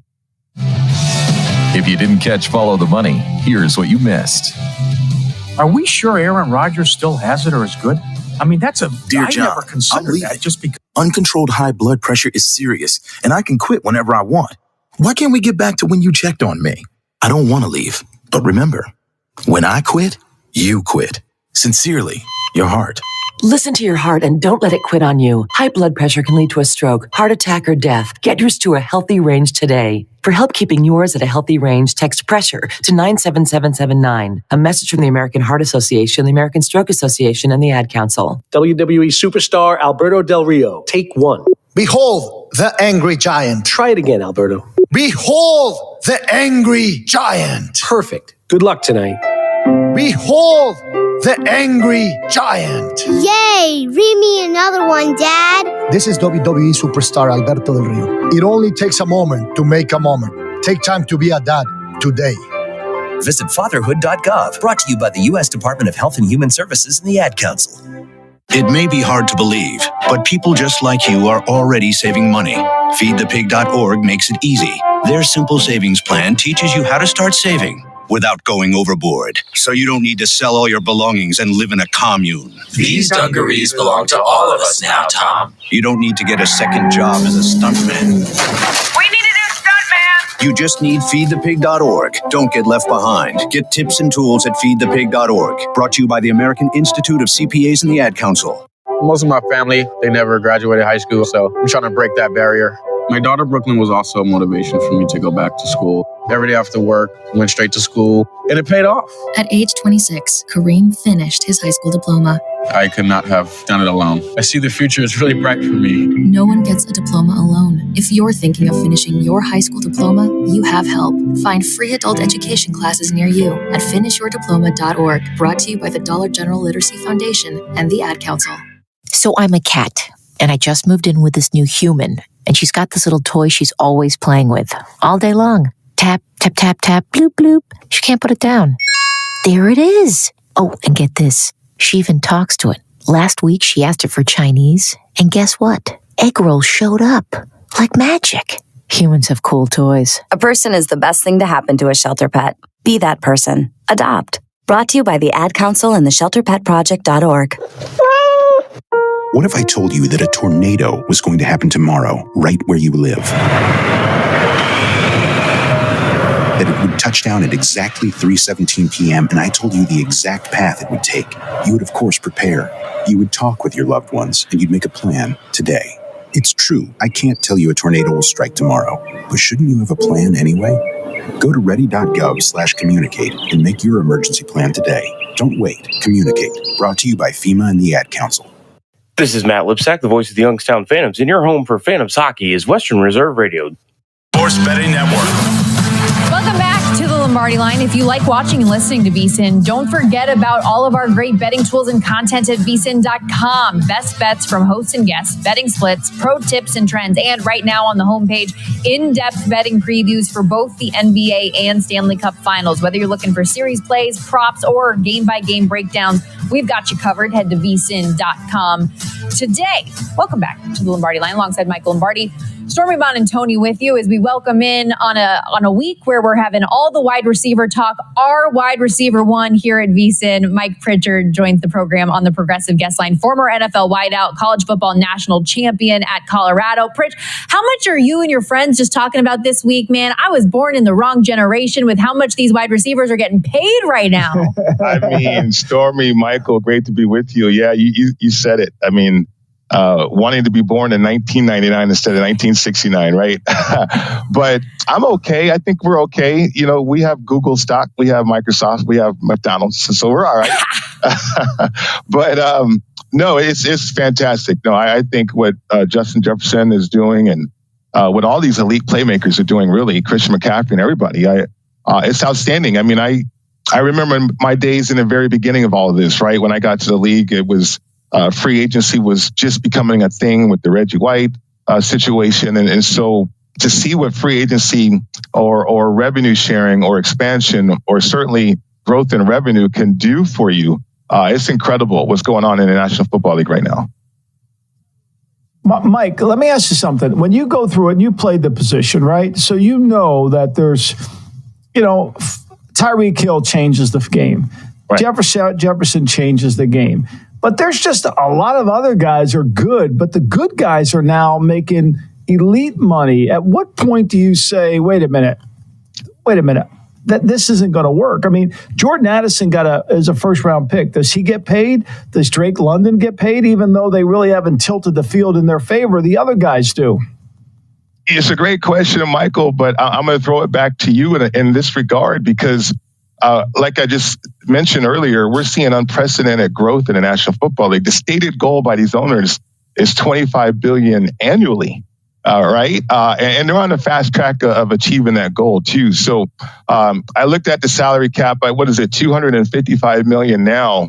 And so if you add in 7% growth in salary cap, like we've seen, next year the salary cap goes up to 273, and then in 2026 it's 292. By the time we get to 2030 and the CBA is over, we're going to see a new CBA. The salary cap is going to be $383 million. How do you manage that as a club? How do you manage a salary cap upwards of almost $400 million? We're going to see so many astronomical contracts. It's going to blow our minds in the next few years. I was about to say, if that was the salary cap last year, what would Daniel Jones have gotten paid, Michael? Well, that's the thing, Stormy. You're going to pay for mediocrity. Yeah. That's what you're doing. Yeah. I mean, Is Dak Prescott worth $60 million a year? No, and you have to take yourself and say, no, wait a minute. That's the market. He's not worth it, but the market says this is what he gets paid. And so you got to make decisions, and you only can pay certain positions. You can't pay everybody. So you have to cheat in some other areas, and that's really where it gets a little iffy, right? I mean, and I think to me, I was talking to a coach in the league, who's an offensive coordinator. It's like, look, we had 3 really good receivers where I was. We couldn't throw the ball because we didn't have a quarterback, and we couldn't protect. Yeah. And so to me, it's still football's a game that comes back to that. Go ahead, Mike. I'm sorry. Oh, no. I was just going to say, I mean, it's fascinating to just think about managing a salary cap of $400 million, one. But then two, what you said, there's a handful of franchise quarterbacks. Like I think I can count up to about 12 franchise quarterbacks. And there's unique situations with Aaron Rodgers and Dak Prescott, I think, is in a unique situation. And then certainly I'm not adding in the guys that are recently drafted. But in terms of quarterbacks that elevate players around them, in my estimation, there's only one. I mean, I don't know where Aaron Rodgers is going to be yet with that injury, but it's Patrick Mahomes. I mean, Josh Allen to an extent, but certain extent. But the majority of quarterbacks in the National Football League right now, they need a surrounding cast around them to elevate the quarterback play. So that justifies Justin Jefferson because they have a rookie quarterback, and Devontae Adams because who knows who's going to be quarterback out here with the Raiders, and Brock Purdy getting elevated with all the weapons that he has. I mean, that is what the league is turned into right now. And the Vikings, of course, in a unique situation where they are on the rookie deal for their quarterback. Right. And so they can afford to pay the big talent wide receiver who does make the quarterback better. With the 49ers and the deal they get done earlier today with Christian McCaffrey, adding to what was already the most lucrative running back deal that we've seen in NFL history. Now, naturally, all the questions and the eyes turn back to Brandon Ayuk, who's not there for mandatory minicamp, who's trying to get a deal done. When you have guys like Justin Jefferson, who gets the big contract, CeeDee Lamb, who's expected to be next, Jamar Chase, who's eligible for an extension as well. Where does Brandon Ayuk stack up in this mix to you? Because he's coming off of a career season, best that we've seen from him. He can be that deep field threat, but in some of the category and upper echelon that he wants to be in, where does he stack up with those other wideouts? Well, I feel for him. I think he's an exceptional route runner. I don't know if he's a true number one elite playmaker like a Justin Jefferson, like AJ Brown, all these guys. But he is a really, really good player, right? And so I feel for him because I know the family. The Shanahan family do not want to pay two wide receivers. They just don't. Yeah. And so that is what is the crux of the matter here with Brandon Ayuk. And, they can exercise him and certainly they can kind of control him with the franchise tag and do all kinds of things. And really as a player, that's what frustrates you. I think if you're on the fast track of being elite, you have to get upstairs and knock on the door of Michael Lombardi prior to that fifth-year option if you were drafted in the first round and try to get something done, because that's how you're going to escape the control of the franchise. And knowing that Shanahan family, knowing how they work, it's going to be difficult to see Brandon Ayuk get the money that he wants or feels like he deserves. Yeah, the problem with this contract, Mike, is it's one of those you want to grow into. He wants to get paid elitely, which free agency would do it. We saw Christian Kirk get an elite contract a couple of years ago without a lot of great numbers behind it. But you have to build a contract around, okay, here's where really your number says you should be, but if you continue to play like this, here's where your numbers will be. And it's hard to get players to take that kind of deal because they want it right now. Understandable. And they know if I get to free agency, somebody will pay me that number without a doubt. So that's a hard negotiation to go through. As you look, we had Simon Hunter on yesterday and we talked about week one. And I know you're considered a professional when it comes to betting. Is there a game in the week one rotation that has just caught your eye that you think is going to be a perfect play? Michael, the only one I've focused in on so far, because we are so far away, is that Pittsburgh-Atlanta game. I think we talked about that before, right? If you're at Pittsburgh, you're catching, 2.5 points, I think, at the time. I haven't looked at the line recently, but, so many things are going on. Atlanta, are they really going to hit the ground running with Raheem Morris? With Kirk Cousins? I think continuity has to speak volumes. At least it does to me when it comes to betting. And knowing how teams would love to have those fast starts and certainly don't have to iron out wrinkles or anything like that. So to me, there's a lot of wrinkles down there in Atlanta, right? Hot Atlanta right now. Whereas Pittsburgh, I think they're recharged, right? And they have this quarterback and Russell Wilson that thinks that he's legendary, and then you got Justin Fields, I think, who's going to push him. But then you have a really, really talented roster with continuity, and when they're healthy on defense, they're as good as it gets out there. So I just think that's an opportunity if we're looking at Lions right now in the early month of June. How important is it at some point in your mind, if you're Justin Fields, to get on the field this season? I mean, both Russell Wilson and Fields are playing essentially for their careers and their next contracts, right? To see what they're going to be. But Fields being the younger player, how important is that for him?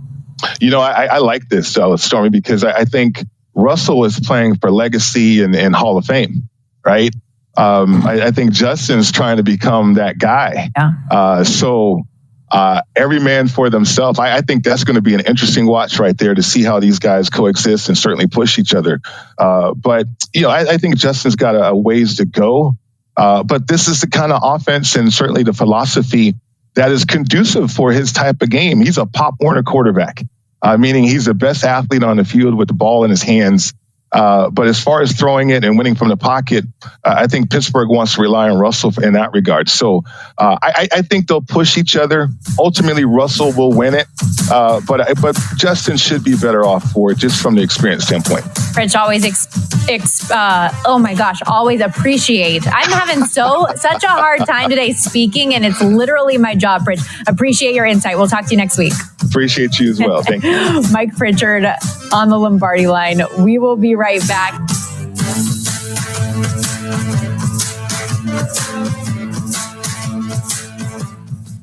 We're this close to crowning an NBA champ. And with the action heating up on court, it's even hotter at DraftKings Sportsbook, an official sports betting partner of the NBA. Download the DraftKings Sportsbook app now and use code VEGAS. That's code VEGAS for new customers to get $150 in bonus bets when you bet just $5. Only on DraftKings. The crown is yours. Gambling problem? Call 1-800-GAMBLER. Or in West Virginia, visit www.1800gambler.net. In New York, call 877-8-HOPE-NY or text HOPE-NY at 467-369. In Connecticut, help is available for problem gambling. Call 888-789-7777 or visit ccpg.org. Please play responsibly. On behalf of Boot Hill Casino and Resort in Kansas. 21 plus. Age varies by jurisdiction. Void in Ontario. Bonus bets expire 168 hours after issuance. See dkng.com/bball for eligibility and deposit restrictions, terms, and responsible gaming resources. Hey guys, this is Matt Brown from VSiN, the Sports Betting Network. Keyboard Cat, Hamilton the Pug, and Toast Meets World. These are some of the internet's most beloved pets. And they all have one thing in common. Their stories started in a shelter. Start your story. Adopt a dog or cat today. Visit theshelterpetproject.org to find a pet near you. Training that pet to play the keyboard, that's optional. Start a story. Adopt a shelter or rescue pet today. Brought to you by Maddie's Fund, the Humane Society of the United States, and the Ad Council.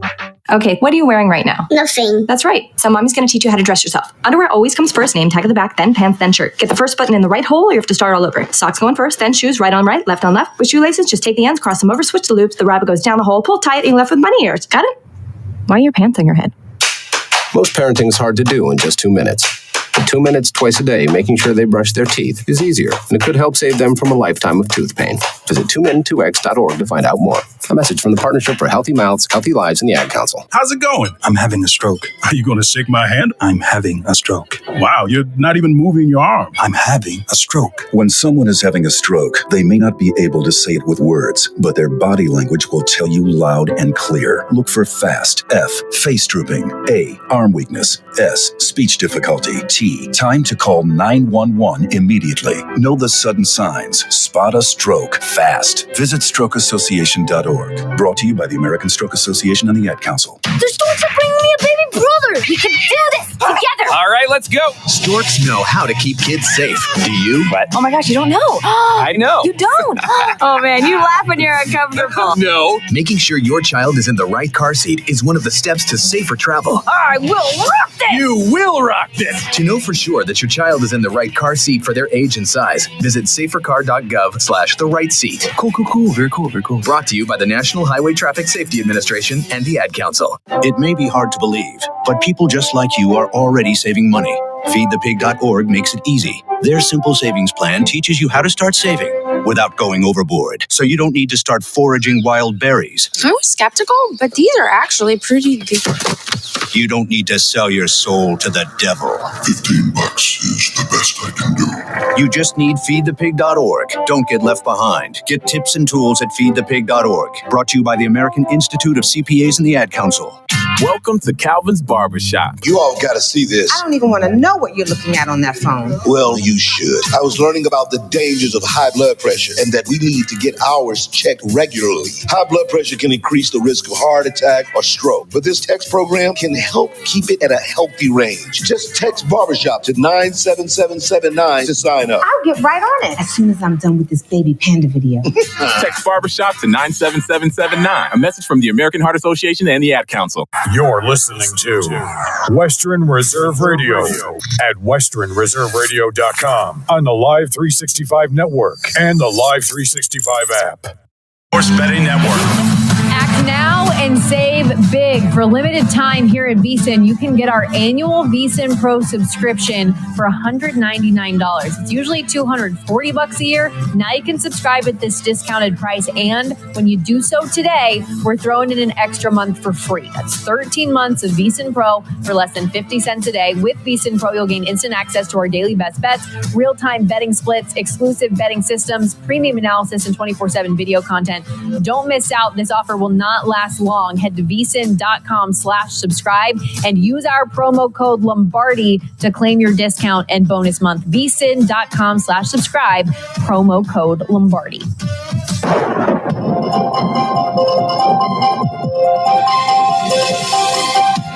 I love it. Here's my favorite segment of the week. I got Billy Joel playing Stormfront in the background. Beautiful. It's perfect. All right, I got some things we have to cover, Stormy. You always ask me questions. I get to ask you in this segment. You cover a lot of colleges every week you're there. You see a lot of college coaches. You spend time around a lot of coaches. You see the rah-rah and the strategist type coaches. Tell me why you think that Dan Campbell, even though he's a rah-rah coach, is still effective. Yeah, so my warning here, Michael, is like, I don't know if you know this, but the NFL has cheerleaders, right? Like they have really cool outfits. They're very talented dancers. The NFL has fans. Players have tons of friends. I don't need my head coach to be a cheerleader, a fan, or a friend, right? Like I want my head coach to be a head coach. I want him to be a manager. I want him to be a CEO. And there are a couple coaches out there, Robert Saleh, Antonio Pierce, that I need to see if that flip is going to switch. Like in a world of Nathaniel Hackett rah-rah coaches, be the Dan Campbell. Be the Dan Campbell who, yes, he's emotional. He's passionate. He is the biting kneecaps, drink a gallon of coffee type guy, but he is also somebody who has gotten so much buy-in and proven to be an effective head coach. Robert Saleh was hired a day before Dan Campbell, and what does he have to show for it? He has 18 wins. We have a continuation of the longest active playoff drought in major American professional sports right now. Yet the expectations are Super Bowl. And watching Hard Knocks last year, my big takeaway was you are a humongous fan of your quarterback in Aaron Rodgers. And the minute that the quarterback went down, everything fell apart. Everything crumbled because you put all of your eggs in this basket. If the Jets exceed expectations, they go over their 9.5 win total, they make the playoffs. Give Aaron Rodgers coach of the year, not Robert Saleh. For Antonio Pierce, I love that he got players to say, yes, let's dig into this mentality of bringing the Raider way back, the Mahomes rules. We've got the recipe, right? That's all fun and games. But are you really a master motivator? And are you a manager? Or are you somebody who, the former head coach wasn't very liked and he was on his way out and guys like me? I need to know. I'm not sure yet. So I would beware buying in on these coaches that have yet to prove to me they're more than a good speech. Great advice. I agree completely. And look, if you're Mr. Raider, we know Jim Otto was Mr. Raider. I think somebody from the Raiders should have attended his funeral, which no one did, which was shocking to me considering they talk about the Raider way so much. Mark Davis's airplane got canceled because of a pilot, his mom, and he couldn't go. But no one else attended Jim Otto's funeral from the Raider organization, which to me, if that's your mantra, I don't understand how Mr. Raider had no one there. All right, let's shift to the NHL. Your favorite subject. The Stanley Cup begins on Saturday. Saturday. We've waited a long time. They give the guys in the hockey as much a break between series as they do between years. I mean, this has been remarkable. And there's a lot to like about Connor McDavid. But what is your concern about backing Edmonton? Yeah, I've made it clear already. I like the Florida Panthers in this series. And I think a lot of casual bettors are going to look and say, oh, what? I can get the Edmonton Oilers and the best player in the world at a plus money price. Lock it in. Let's go. And fair, valid point. If that is your perspective, then you should be betting Connor McDavid to win Conn Smythe because it's a better price and effectively the same bet. But when I look at this series, I think about it more from the goaltending perspective than I do the high-end talent. Stuart Skinner is coming off the best game of his career. He and the Oilers D were nails against the Stars, 195 goals against average in that series. But that was the best game of his career. And if you want to beat Florida, you have to be even better. Let us not forget, as Mike Somich mentioned, he got pulled the previous year. He lost his job not too long ago. And I feel bad saying this, but for Florida and the road that they have gone to get here, Stuart Skinner's probably goalie number 4 of 4 in terms of toughness that they have faced along the way. They opened up with Andrei Vasilevsky. They have Jeremy Swayman in the Boston Bruins. They have the door himself in Igor Shesterkin in the New York Rangers. I think this series will likely be good evidence for people that just because you have the best player doesn't mean you have the best team. And like I said in the last segment, I give the Florida Panthers the edge in net, the edge in depth, the edge in health, the edge in balance, the edge in just about everything except special teams. So give me Florida, baby. That's all I'm saying. Beware of the Connor McDavid effect in this set. I love it. But what I love most is those Russian names that just roll off your tongue in hockey so well. Like I would have been stumbled on the Ranger goalie for like about an hour. Sergei Bobrovsky, baby. Let's go. There you go. I mean, Bill Berman would have given me a look like you can't even say that name. Anyway, all right, let's go back into my comfort zone and your comfort zone on every single weekend because you've been traveling doing UFL games on ESPN. So what's your storm morning for bettors this weekend when they're betting the conference championship games? Don't doubt the Birmingham Stallions. I found it very interesting how quickly we saw a line move this week in the conference final where Birmingham opened a 6.5-point favorite, almost immediately went down to 5. Similarly, the Stallions have been a favorite to win the championship all year long. They've been odds on since week 7. We saw that peak at minus 165, but has steadily come down to minus 125. And I think a lot of this is scoreboard and box score watching less than it is actually watching and listening to the games. And it's spring football. I don't blame you. That's fine. Me, however, I'm coming at this from a very different perspective from the market because I am watching and listening to all these games. Birmingham got out to such a far lead this season. They were 7-0 to start the year. They knew they were going to make the playoffs. They knew they were going to get home field in the playoffs. The last couple weeks, they've been skating by. They've been coasting. They have not been playing as hard. They haven't been utilizing their quarterback, Adrian Martinez, to his full potential. So yeah, the scores have shown that. They had a close game with Houston. They lost their first game of the year. Last week, because they're playing the same opponent they're playing this week, it was an extremely vanilla game plan. They were not the better team on the field for the majority of the game, and they still won. Like, to me, this 5 is a gift on the Birmingham Stallions. That minus 125 to win the championship is a gift on the Birmingham Stallions right now. So I'm just warning people against the initial move because people are betting these based on box scores and not on the reality of the situation because they haven't been following it. I love it. And is Adrian Martinez still playing at Nebraska? I'm confused. Is he still there? Because I felt like he was there for 40 years. I covered him in Nebraska. I covered him at Kansas State. Man, I just me and this kid go way back now. I love it. All right, so let's stay with college football. Yes. You have a sleeper in the Southeast Conference, and I love it. And I just want to know before you start, Eli Drinkowitz's team, Elliott didn't coax you into this. Is that correct? So he did inspire this. So here's the thing. Every week I do these things called VSiN 60s here on the network. They air in other shows or in commercial breaks. And it's about futures markets, usually in football. And I did one on the SEC. And I didn't mention Missouri in it. And Elliott goes, come on, give Mizzou some love. So I said, you know what? I'll do my research. I'll give them their due diligence here. Right off the top, Brady Cook coming back, third-year starter. They got one of the top wideouts in college football, Luther Burden. I'm like, okay, good. Lots of returning production on offense. Defense, probably going to have a little regression, lost a handful of players in the draft, but still enough pieces to feel good about where you're at coming off an 11-2 season and a Cotton Bowl win over Ohio State. First real test isn't until week 5 at Texas A&M. And so, Michael, I'm looking at their schedule, and I had to do a double take. I had to do a triple take.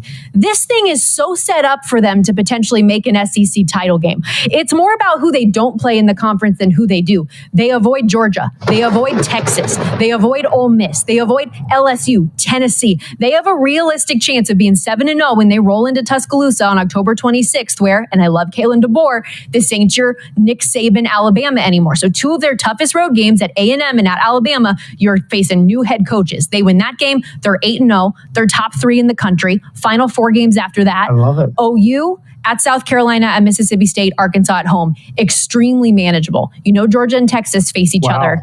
So at least one of them is going to have a loss. UGA also is at Alabama, at Ole Miss. They've got some tough games. So I was just looking at Missouri futures. Over 9.5 wins is plus 125, plus 175 to make the new expanded 12-team playoff. 15-1 in the AFC. If you're looking for some pizza money fun, put it on Mizzou. We got a sleeper on our hands. I love that. I think it's great logic, and it was great exactly because, look, they have a talented team. He's done a good job recruiting. And, you know, with a quarterback and receiver, it can go a long, long way. And if they're improved on defense. Real quick before we go and you lead us to break, you want to warn people about taking the Celtics. Oh, we'll talk plenty more NBA Finals, Michael. I can get into that on the other side of the break.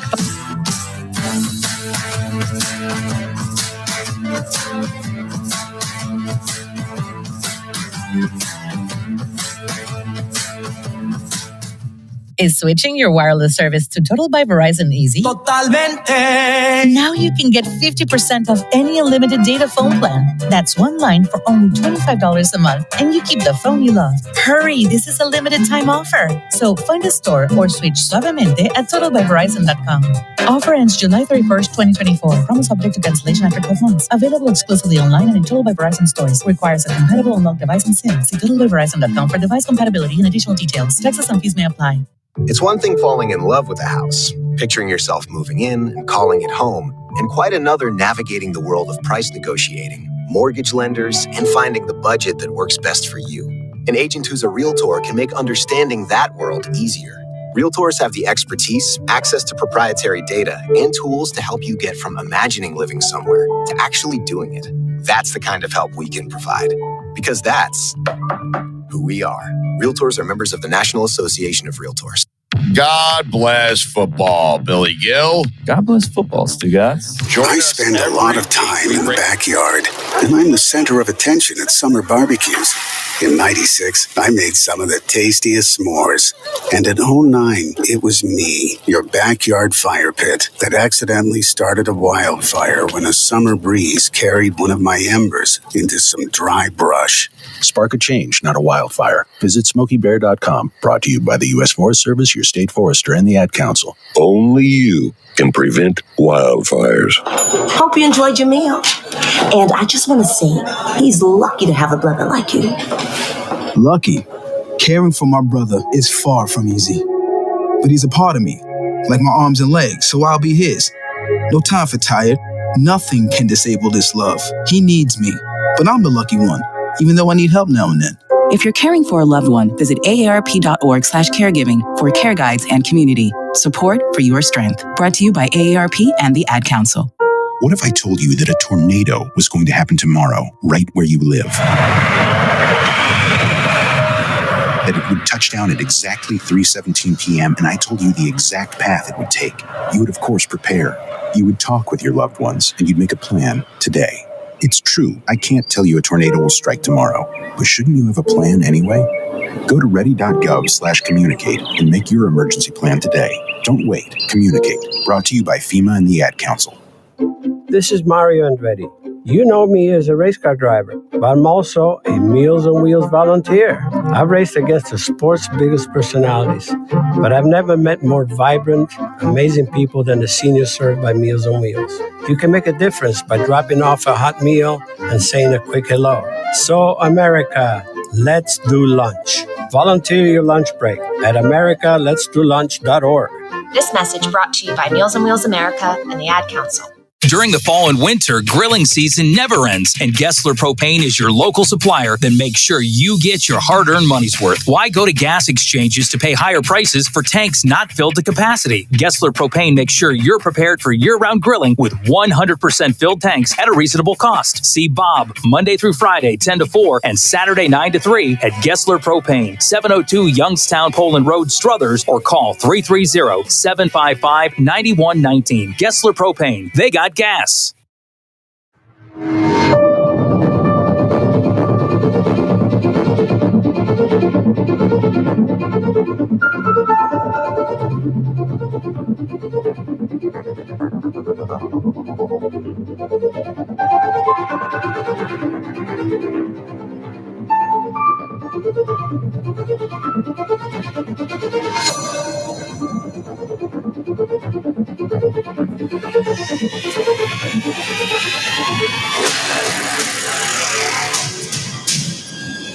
You're listening to WRDB, Western Reserve Digital Broadcasting, Youngstown, Warren, Salem, and around the world. Summit on VSiN, the sports betting network. Saturday edition of The Handle here on DraftKings Network and VSiN. Matt Brown, Mike Somich coming to you on the desk together from Las Vegas, reunited, and it feels so good. It's been too long, buddy. It's been too long. I know, just a week away, and I feel like I haven't seen you in months. Well, you're just gallivanting all over Europe playing golf without me. I'm a little jealous. I mean, I did make it up to Paris for the French Open as well. Just look at that. Who'd you see? I did make it up there. You know, Djokovic retired, so like I was going to see. Like, he's going to play in the morning session instead. Settled for some doubles. Settled for a women's quarterfinal match and things like that. But yeah, it was a good time. Glad to be back though here on normal time in the land of good food. Because, let me it's a little different. Yeah, that was That was not great over there for that. But again, tons of great stuff for you guys today, and of course a big horse race that my man here will be talking a ton about. But let's get into one of the things that happened while we were gone, but it's still relevant here in game one. Celtics cruise on Thursday here, Mike. We got game 2 tomorrow. We'll talk a ton today about the game. We'll talk a ton tomorrow, obviously, about the game as well. Nick Whalen will actually join us a little bit later in the show as well to talk about what he thinks we're going to see here in game 2. But Dallas held to just 89 points in the game. And look, they've made the finals, so I'm not taking anything away from this team. But you and I said on multiple occasions, right? Luka's the only guy you can count on for this team, and it seems like there's needs to be that other person step up. It's not consistently Kyrie for whatever reason we don't know.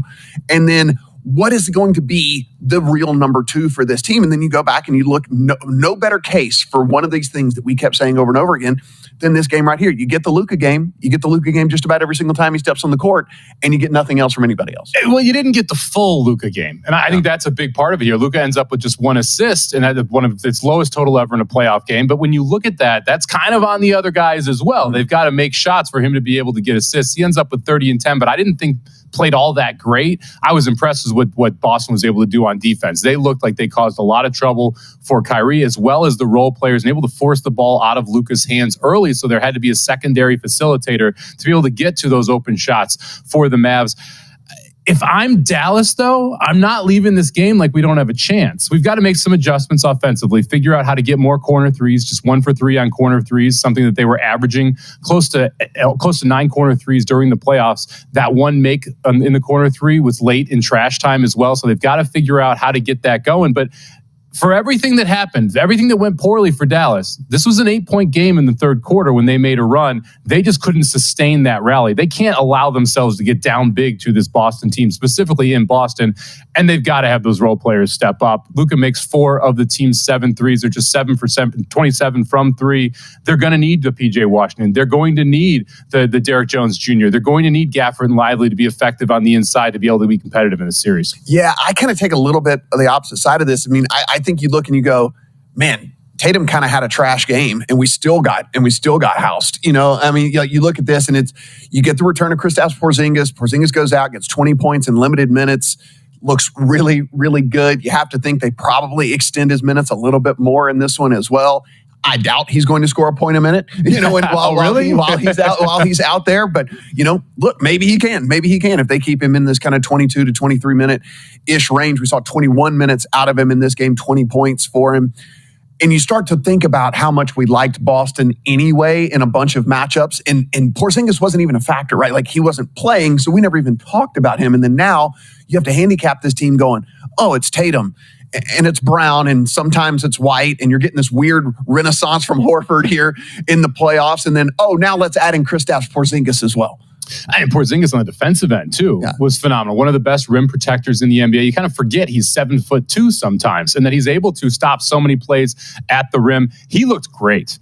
And if he's able to look like that the entire series, it's going to be tough for Dallas to figure out what to do.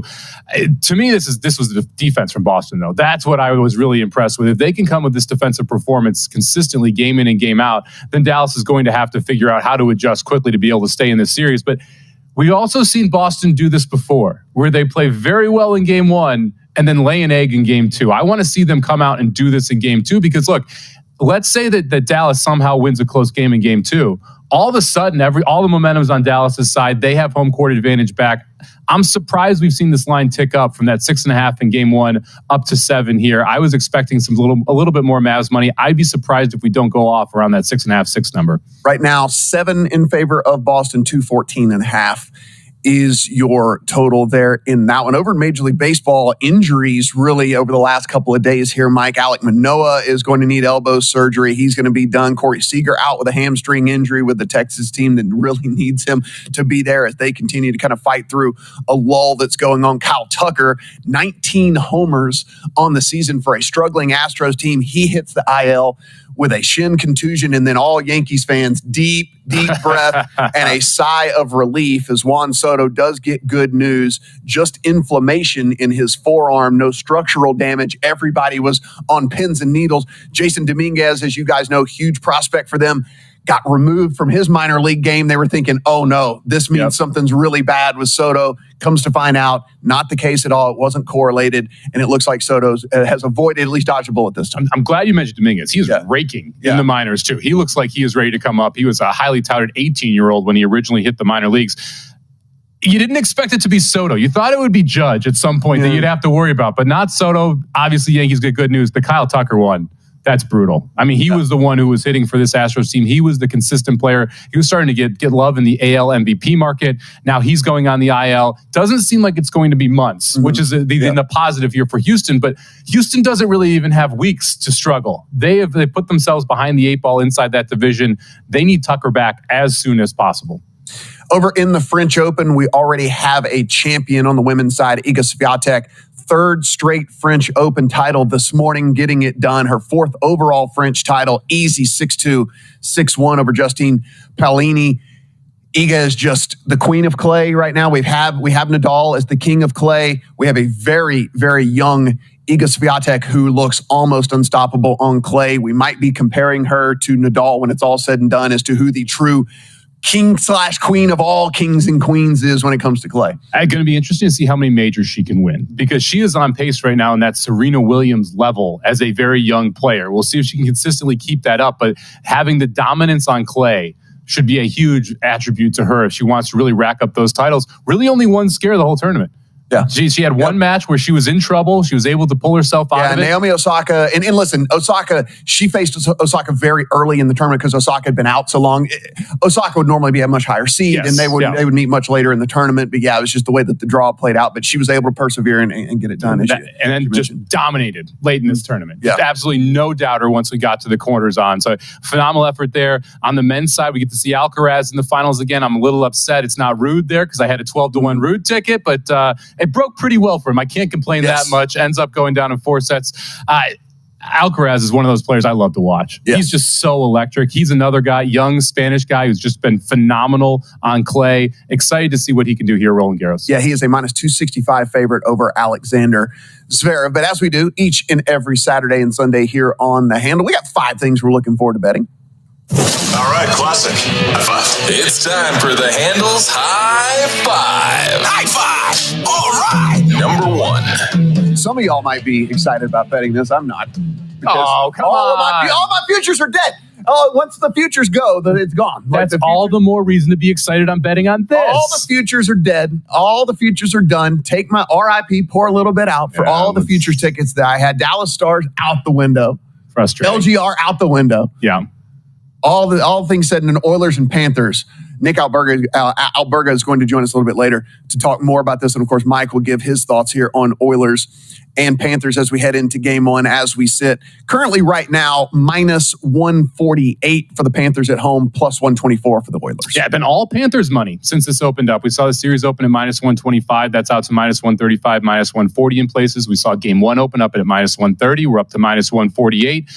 This is a really intriguing matchup. The better team 5-on-5 is Florida. The special teams of the Oilers is what could lift them up in this series. We'll see if they're able to consistently keep that power play going against a penalty kill for the Panthers that absolutely shut down the Rangers, who were very good on the power play early in the playoffs. Keep it rolling. Number 2. Yes, that's why this man is here sitting next to me in the summer months. It is Belmont. It's going to be taking place over at Saratoga. Johnny Avello from DraftKings is going to join us a little bit later to give us his thoughts. Of course, Mike will give all of his thoughts as well on all of this. A couple of changes that you will talk about as well to this race in case you were looking back historically, maybe not apples to apples. I'm going to try and force you to talk horses throughout the whole show. We'll try. We've got graded stakes going on during our show today. So every 30 minutes, we got to pop into the horses. Let's give them all an A. It's graded. We're going to give them all an A, a B, something like that. No, is that not how it works? No, not quite. You can explain that to everybody a little bit later. Let's keep it rolling. Number 3. You're going to see college baseball all day on your TV. The Super Regionals are underway. We'll decide the 8 teams that go to Omaha for the College World Series. 8 of the top teams in the country all made Super Regionals. So this is not like your other college sports where upsets. This is not like college basketball at all. 8 of the top 10s and 10 of the top 14 all made Super Regionals. 4 games on Friday. The higher seed won all 4 of those games, and all 16 teams are in action today.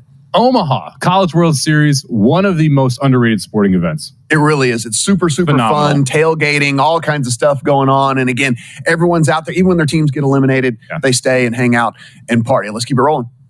Number 4. We got a golf tournament going on. And if you look at the top of the leaderboard, it's same guy. I mean, it's Scotty Scheffler. Oh, Rory? Rory's up there? It's Scotty Scheffler. And, we got the U.S. Open next week. We'll look into that a little bit early as we look into, some golf stuff. But it's just, how can I make a case against just the best player that we've ever seen, basically, in this era? Yeah, you would have to get arrested to lose a tournament at this point. Seriously, it seems like that. Scotty Scheffler, again, goes out in terrible scoring conditions and gets done there to lead after round 2. Let's wrap it up. Number 5. Over in baseball, we got the Dodgers and the Yankees. Who doesn't love Dodgers and Yankees? It's going to be Gavin Stone against Nestor Cortez. Of note, we do also have the Phillies and Mets starting in London in about an hour. I played Ranger Suarez over strikeouts in that one. Also a little 6+ strikeout plus money action in that thing. Ooh, I got 4 baseball bets coming from the slate as well today. Oh, I love it. We'll explain that a little bit more here on the other side, but let's talk quickly about the Belmont. We'll get in depth a little bit later, and then we'll get into the Stanley Cup final as well.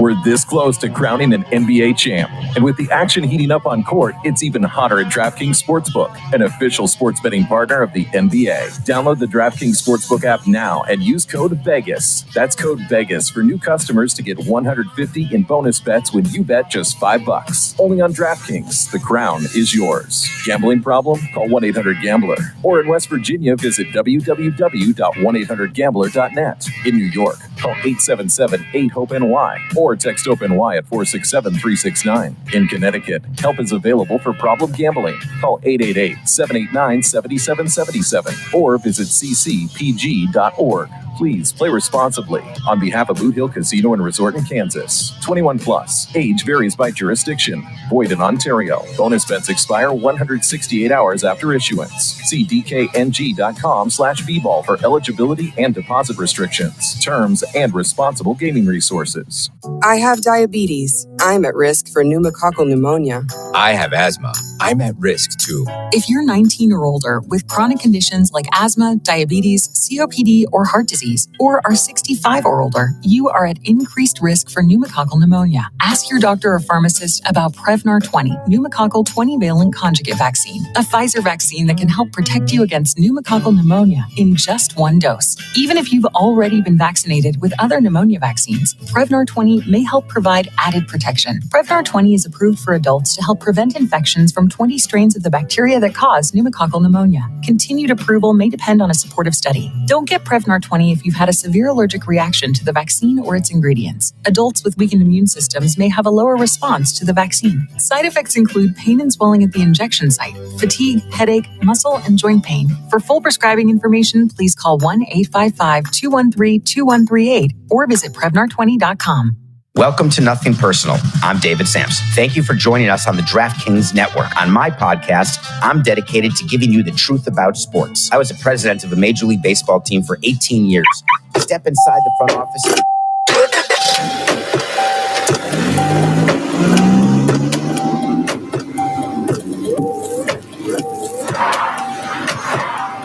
Driving has a rhythm all its own. Don't wreck it with a text. Before you get behind the wheel, silence your phone. Or better yet, designate a texter.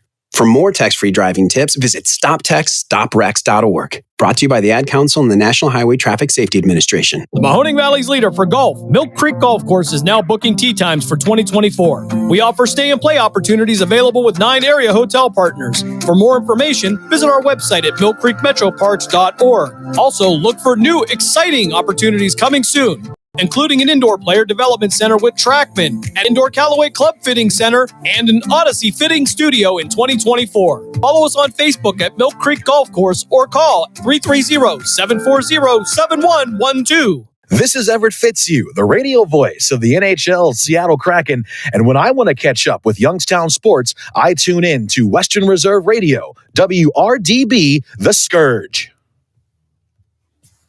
But it is optimized for that puppy. So go in, take a look at how we have changed all your best bets, your splits, your articles, your odds pages, your tools. Everything looks good, feels good. And guess what? If you head over there today, you are going to get picks from this man to my left right here on all, not just the Belmont, but the race is going on all day long, right? Yeah, we got multiple spot plays that we're talking about. We're going to talk about some race plays here while we're on here. Also got 4 baseball plays there on the site as well. And we've been on a run while you've been gone. I've been sitting on top of that leaderboard for almost 2 straight weeks now. Look at that. See, that's another reason to head over to VSiN.com, VSIN.com. It is the handle here on DraftKings Network and VSiN. Matt Brown, Mike Somich coming to you from Las Vegas. Not a lot of people here yet.